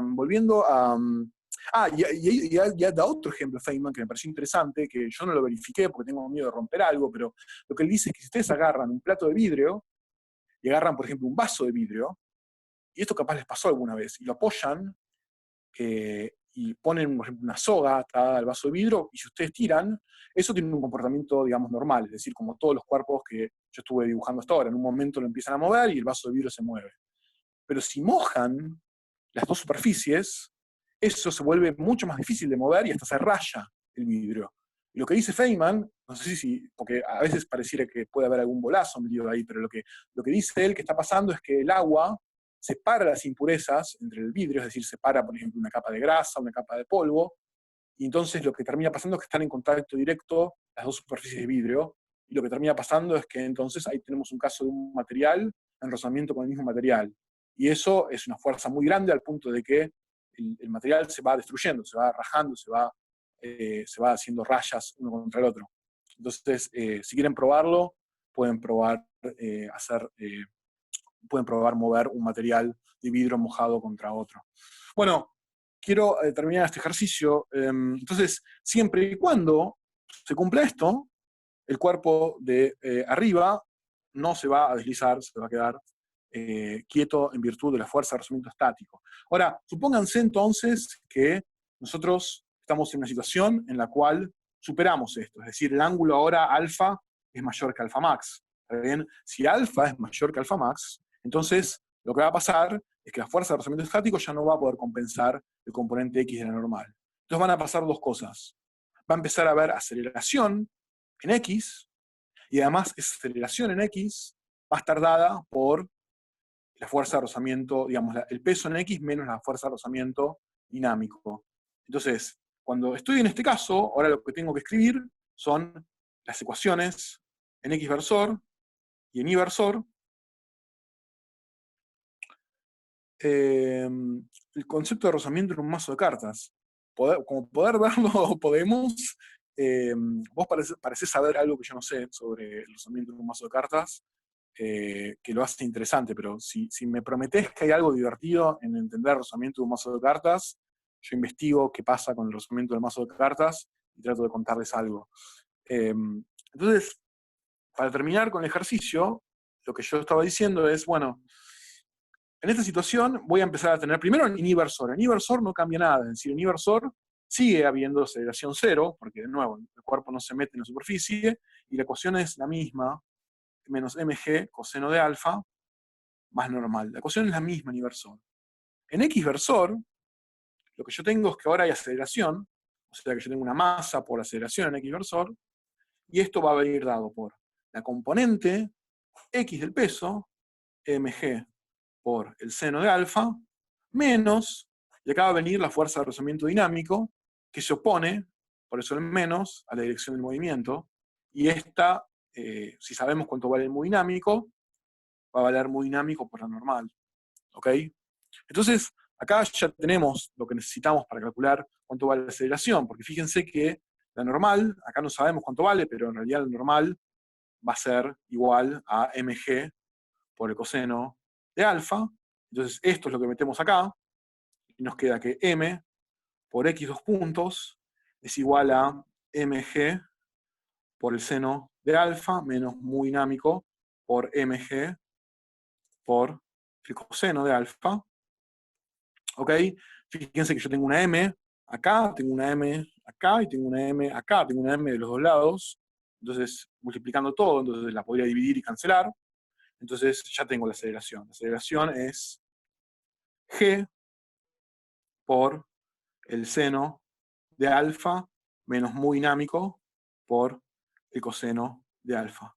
Y en el momento exacto en que comienza el movimiento acelerado, yo sé que esta aceleración, además, es positiva, porque decir que esto es mayor o igual a 0, si ustedes despejan, es lo mismo que decir que yo estoy con la tangente de alfa, digamos, yo tengo un muy dinámico que es mayor o igual que la tangente de alfa. ¿Ok? O sea que esto empieza en el movimiento, digamos. Yo ya...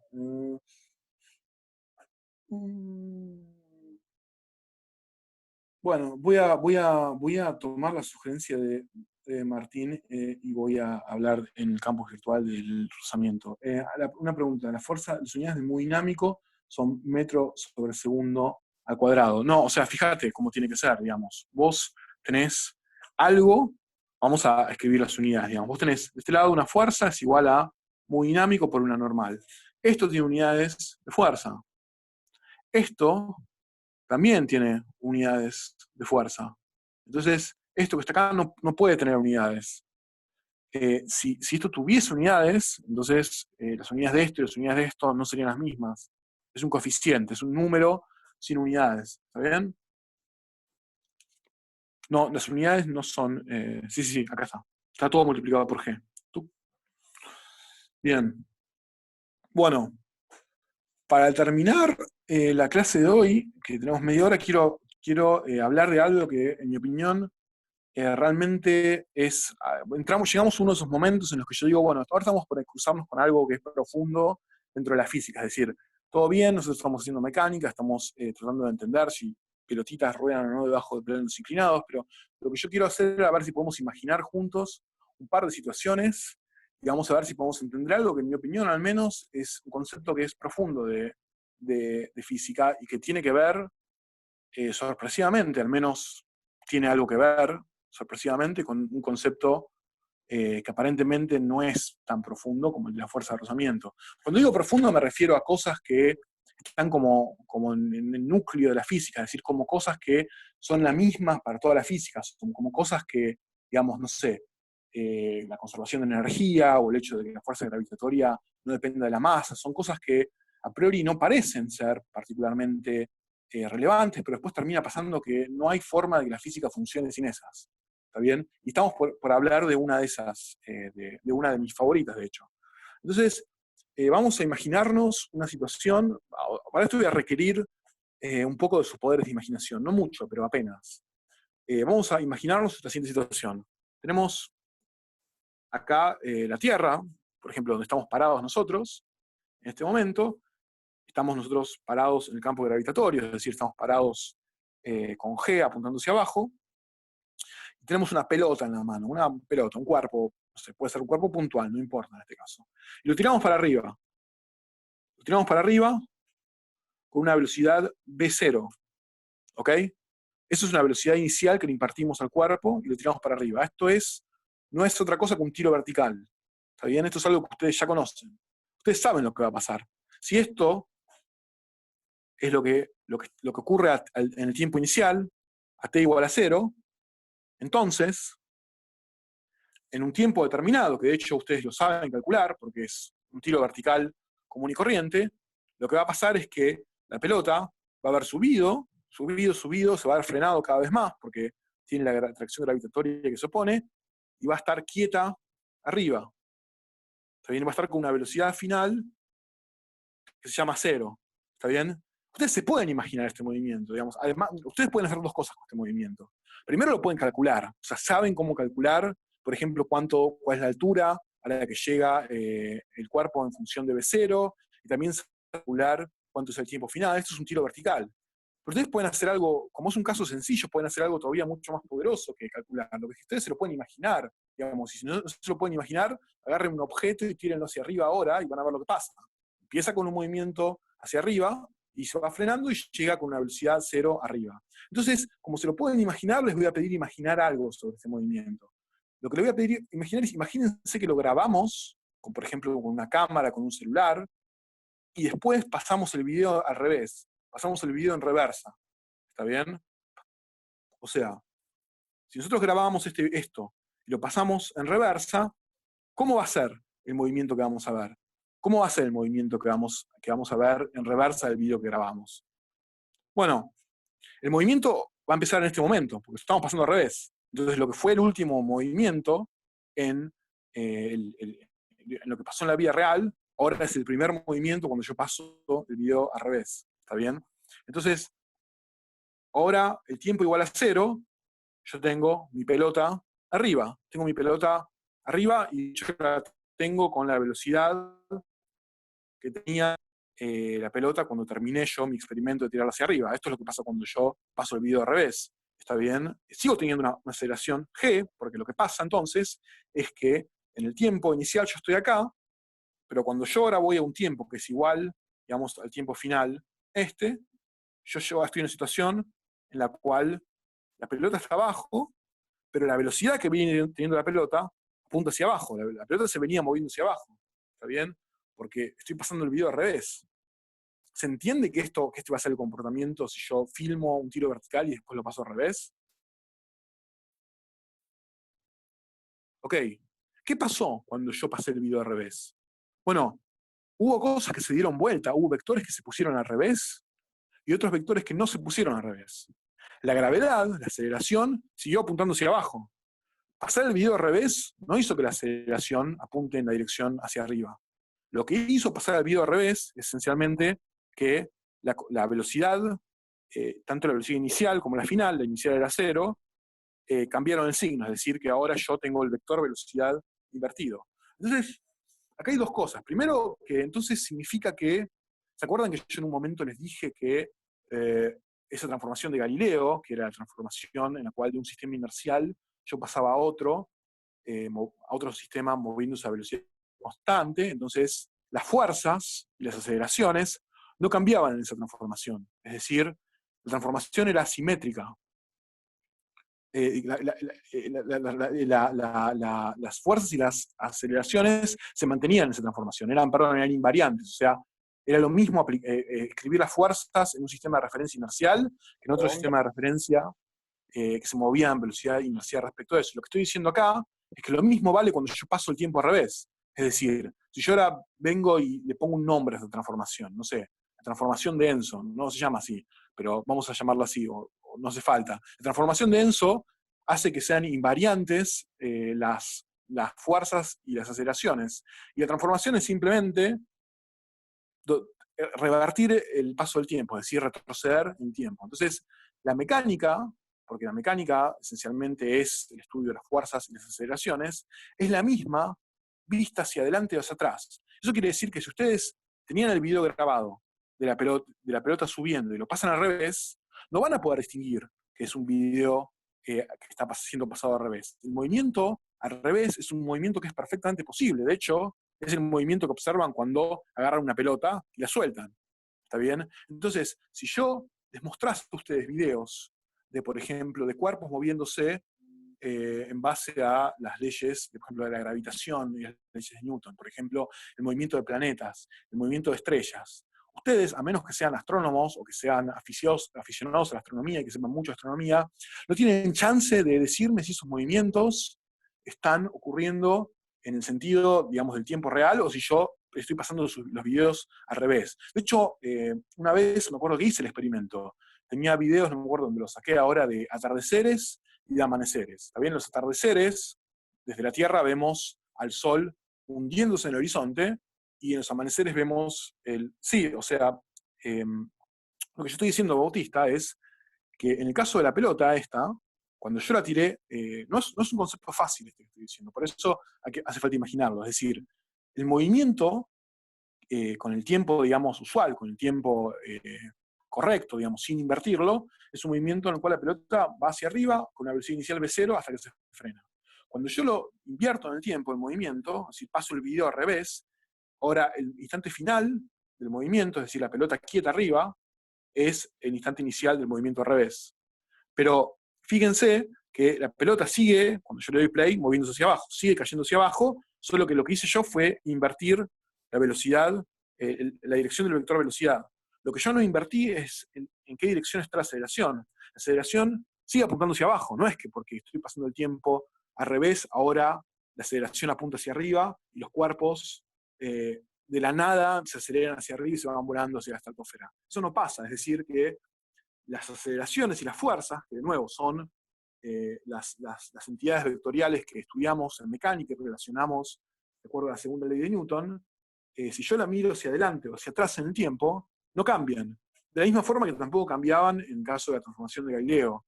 Entonces, eso significa que cuando yo grabo un movimiento de un cuerpo sujeto a, por ejemplo, una fuerza gravitatoria, como el caso de esta pelota, pero también puede ser las fuerzas gravitatorias que hacen girar los planetas en sus órbitas o las estrellas, ese movimiento, si yo lo miro para adelante, lo miro para atrás, no va a haber algo, no va a haber una violación obvia de las leyes de la física por mirarlo en retroceso. ¿Sí, Sebastián? Pregunta. Y quería preguntar, en el caso de la reversa, la que está en el piso, la pelota cuando está en el piso, en T final, ¿no es B final? Igual tiene la velocidad con la que salió disparada, porque Sí, o sea, es B0, ahí es B final, está en B0. Y es sí, igual a yo, en el reversa, en reversa estamos hablando. sí, yo estoy diciendo Pero B0 es la en la parte de longitud. reversa no hay abajo. Sí. Esa Acá, ahí cuando cae ahí es una B final esa, y no es sí, B0. está bien. A ver, Y tiene la lo que velocidad estoy cuando haciendo en esta salió. materia, sí, a ver, yo te explico.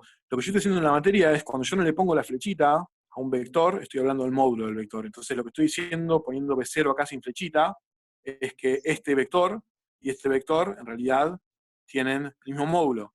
Lo que es claro es que si esto lo llamo, si yo esto lo llamo B final, digamos, si yo a este vector que está acá lo llamo B final como un vector, es cierto que B final cambió de signo en relación a B0. Digamos, apunta en la dirección. Por eso lo dibujé, pero en su módulo está bien la pregunta. Digamos, por eso hice el dibujo. Apunta en la dirección opuesta, cuando yo voy para atrás en el tiempo, porque en el momento que paso el video al revés, la pelota está cayendo hacia abajo, y en el video estaba subiendo hacia arriba, valga la redundancia, pero esa es la única diferencia. Todo lo demás es lo mismo.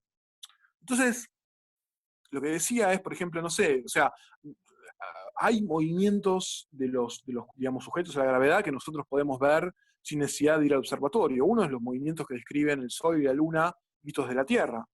Y en ese sentido, entonces, si ustedes lo piensan, el atardecer es un movimiento particular de la trayectoria, digamos, del Sol visto desde la Tierra. O sea, yo sé que en realidad la Tierra se mueve alrededor del Sol, digamos, y rota, pero desde el punto de vista de cómo se ve el Sol desde la Tierra, es el momento en el cual el Sol se oculta debajo del horizonte. Y en ese momento, el amanecer es lo opuesto, cuando el sol sale debajo del horizonte. Pero ustedes solamente saben si es un atardecer o un amanecer, porque viendo si el sol sube o está bajando. Pero si yo le paso un atardecer al revés, va a ser indistinguible de un amanecer, y viceversa. ¿Está bien? Y en general eso pasa después les puedo subir algunos videos al campo virtual, pero si yo grabo, después podemos hacer un test. Voy a grabar videos de planetas moviéndose, no sé dónde los voy a sacar, pero lo voy a intentar hacer y ustedes van a tener que adivinar en qué dirección se está moviendo y no van a poder, ¿ok? Bueno, Pero Ahora, yo sé que, disculpe que lo interrumpa, yo sé que sale del este, sé que es amanecer, si va al oeste, sí, sé que pero es está bien, atardecer. obvio, y también está bien, digamos, pero eso porque vos sabés, o Es sea, una broma, eso te es una permite broma. distinguirlo porque vos ya sabés algo sobre cuál es la trayectoria, entonces obviamente sí estamos en una dirección u otra, pero si vos no supieses si estás mirando al este o al oeste, de nuevo, si vos ves, o sea, por ejemplo, no sé, el Sol, si este es el Sol, ustedes van a ver que la Tierra se mueve en una elipse, lo vamos a ver en la materia, en un sentido. Se mueve hacia sí o en sentido antihorario, por ejemplo, dependiendo de cómo estoy yo mirando en el plano de la galaxia, etcétera. Pero obviamente que si esto se está moviendo en un sentido, cuando yo retrocedo en el tiempo, empieza a moverse en sentido antihorario. Pero no es que el movimiento se volvió un movimiento extraño que ya no reconozco como un movimiento físicamente posible. Es un movimiento perfectamente compatible con las leyes de la física, solamente que en vez de moverse así, se está moviendo en la dirección opuesta. ¿Está bien? Eh, Acá me dicen se puede sacar con las fases de la luna. Bueno, eso lo vamos, eso lo vamos a charlar después, porque en el video no estás viendo la luna en el atardecer, estás viendo un pedacito donde lo único que está es el sol, así que no tenés ni idea de la luna. No estás viendo todo el cielo, no te creas, no es tan fácil. Estás viendo el pedacito en el cual el sol se está ocultando. Bien, bueno, igual nada, o sea, yo después, si lo podés hacer, voy a ver si reparto un premio. Bueno, entonces, después tengo algo que sí realmente voy a dar un premio al que lo pueda resolver. Pero es un acertijo que voy a dejar en la última parte de la materia. Pero ahora quiero, o sea, ¿por qué estoy hablando de esto? ¿Por qué estoy hablando de grabar partículas moviéndose de acuerdo a las leyes de Newton y pasándolas en reversa? Bueno, ahora hagamos el siguiente experimento. Tenemos nuestra mesa con rozamiento y ahora vamos a tener una masa y la vamos a lanzar sobre esta mesa con velocidad v0 a t igual a 0 y la vamos a grabar. Entonces, el movimiento de esto sabemos cómo va a ser. Como yo no estoy aplicando ninguna otra fuerza a esta cosa, digamos, la estoy dejando en un movimiento sin fuerzas, pero con la velocidad v0 que yo le impartí, esto en algún momento se va a frenar. La única fuerza que actúa es la fuerza de rozamiento dinámica, y se va a oponer al movimiento y la va a ir frenando hasta que esto finalmente, en algún t es igual t final, esto llegó a tener velocidad 0, llegó a estar en reposo. Ahora lo grabamos, entonces lo podemos pasar al revés este video. ¿Está bien? Y si lo pasamos al revés, ahora pasa algo que es extremadamente extraño. Cuando nosotros vemos este video al revés, a t igual a 0 tenemos el cuerpo está acá quieto. ¿Ok? Está quieto. La velocidad es igual a 0. Pero a medida que pasa el tiempo se empieza a acelerar. Se empieza a acelerar de la nada. O sea, no es que, digamos, se empieza a acelerar en esta dirección y termina moviéndose con velocidad v0 acá.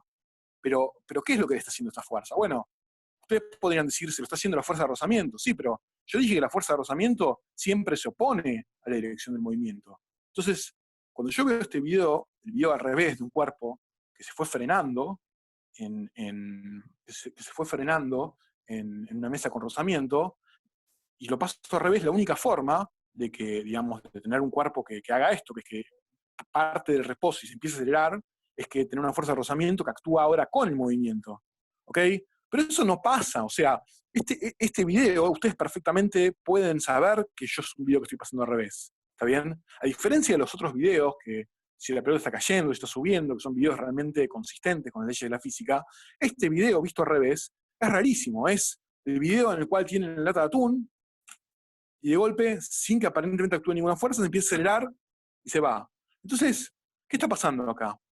Bueno, de repente pareciera que las leyes de la mecánica se violan, digamos, que la ley de simetría temporal, es decir, que da vuelta al tiempo, preserva las leyes de la mecánica, y en general las de la física, se violan por algo tan estúpido como una fuerza de rozamiento. Y la respuesta es que sí, o sea, hay algo ocurriendo, y eso es lo que estoy diciendo que es algo profundo de la física, hay algo ocurriendo en el fenómeno de rozamiento que viola que le imparte una dirección preferencial al flujo del tiempo. El tiempo, nosotros no sabemos, a priori las leyes de la física son consistentes con el tiempo yendo para adelante o para atrás. Y pareciera que es puramente un accidente que el tiempo va para adelante, porque perfectamente podría estar yendo para atrás, y las leyes de la física estarían perfectamente ok con eso. Pero hay algo sucediendo en el fenómeno de rozamiento que hace que esa inversión del tiempo ya no valga más.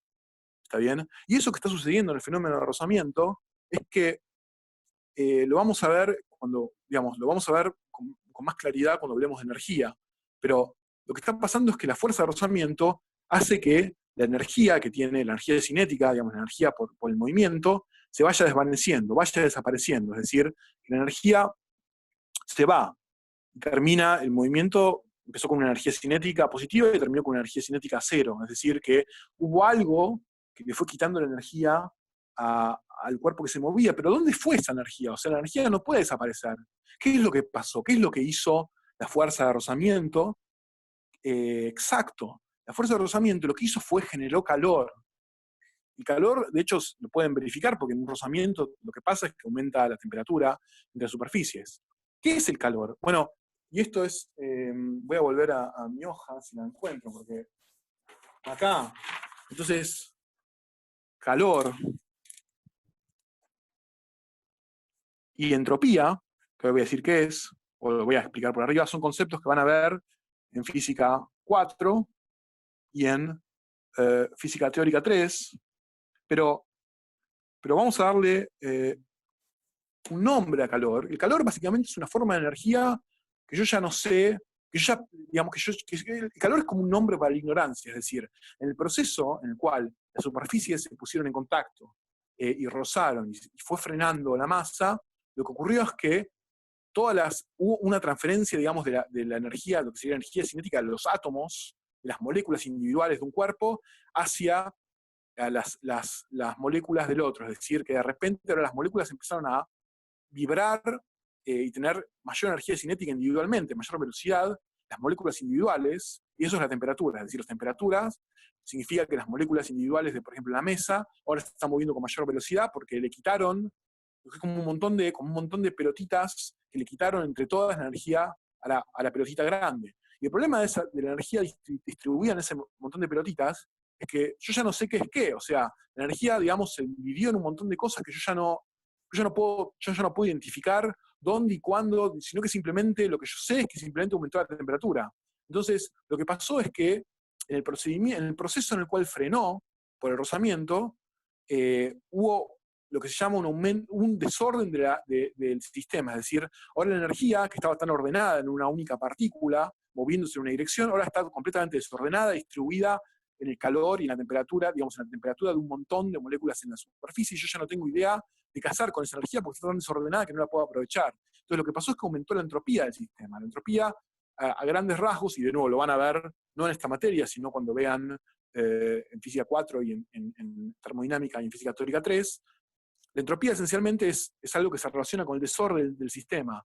Y el problema, y acá está la violación de esta simetría temporal de las leyes de la física, es que la entropía siempre aumenta. Siempre aumenta. En un sistema aislado, es decir, en un sistema que está completamente aislado del resto del mundo, la entropía solamente puede hacer una cosa, aumentar. No hay una forma de que haya procesos físicos que disminuyan la entropía en un sistema aislado. Entonces, eso marca una dirección al flujo del tiempo en el universo. El universo esencialmente está moviendo siempre en una dirección en el tiempo, que es la dirección en la cual la entropía aumenta.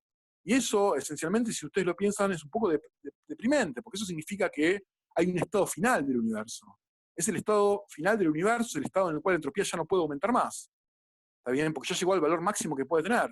Y en ese estado, esencialmente, ya no puede pasar nada interesante en el universo. El universo esencialmente es una sopa de moléculas completamente desordenada, en la cual esencialmente no puede ocurrir nada macroscópicamente interesante, porque haría que la entropía aumente, y la entropía ya no puede aumentar porque tiene su valor máximo, y eso es uno de los escenarios posibles de la muerte del universo, que se llama muerte térmica del universo, y es un escenario en el cual el universo se expande hasta que todos los procesos de combustión estelar y los agujeros negros se evaporan, y todo el universo esencialmente ahora está a la misma temperatura, no pasa nada interesante por los siglos y los siglos de los siglos. Entonces, si terminamos hablando sobre el fin del universo y empezamos hablando sobre rozamiento, significa que el rozamiento tiene algo un poco más interesante de lo que pensábamos.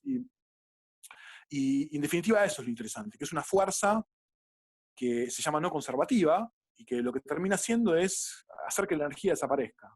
Pero la energía no puede desaparecer La energía en realidad, van a ver en física 4, se transforma en calor, y el calor es una forma de energía más desordenada y más inútil que entonces no pueden aprovechar para, por ejemplo, mover cosas. O sea, no pasa nunca que una mesa se enfría porque de repente un montón de moléculas que estaban en la mesa tienen velocidad todas juntas menor y le transmiten la energía asociada a esa reducción de la velocidad a un cuerpo y el cuerpo se empieza a mover así. Eso nunca pasa, ¿está bien? Es como diluir una gota de tinta en agua y esperar que en un determinado momento la tinta después se separe sola del agua. Ese tipo de procesos, si yo los filmo y después los veo al revés, entonces yo sé si la estoy viendo al revés. Sí, sí, bueno, el cerebro de Boltzmann es todo otro tema, pueden ir a la materia de Pablo Minini, Física Teórica 3, y justo en este momento está hablando de cerebros de Boltzmann. Bueno, sí, lo voy a dejar, ¿cuál es el acertijo? O sea, alguna vez se preguntaron lo siguiente, tiene que ver con simetrías y cosas así. Si ustedes, por ejemplo, escriben, no sé, hola en un papel, y se paran frente a un espejo, lo que ven es que hola aparece al revés. O sea, no lo voy a tratar de escribir, pero digamos, no se lee más porque se intercambió aparentemente lo que era la izquierda con la derecha. ¿Está bien? Entonces, lo que parece que hacen los espejos es, en su reflejo, el reflejo de un espejo es las cosas las dan vuelta aparentemente entre derecha e izquierda. ¿Ok? Pues la pregunta que yo les hago es, ¿por qué los espejos no hacen lo mismo, pero con arriba y abajo? Es decir, ¿por qué la palabra hola, cuando yo me paro frente a un espejo, no aparece invertida, pero no ahora en relación a este eje, sino en este eje? No doblan así la luz, no es una buena respuesta. Hay una respuesta que es una respuesta que es clara. Entonces, no vale buscar, porque no tiene gracia. O sea, yo sé que todos lo van a poder resolver si ahora terminaste y ponen en Google por qué los espejos, pero no la caguemos. Vamos a tratar de jugar limpio. O sea, piénsenlo, porque podría pasar, digamos, ¿qué es lo que tiene especial la izquierda con la derecha? Que los espejos se intercambian izquierda con derecha y no arriba hacia abajo. Bueno, lo voy a poner en un foro, no lo digas ahora si los compañeros, si alguien lo sabe, que no lo diga ahora si los compañeros lo pueden pensar. Después lo pongo y nada, bueno, a la gente de la práctica, a ver, creo que ya estamos terminando. Enzo. Sí, ya estoy conectado. Excelente. Bueno, te voy a pasar el host. Dale. Un segundo, que tengo que ver cómo es. Entonces, participantes. Listo, ahí te lo pasé. Perfecto. Bueno, Está gracias. Bueno, nos vemos, gente. Chau, chau. Bueno, chau, chau.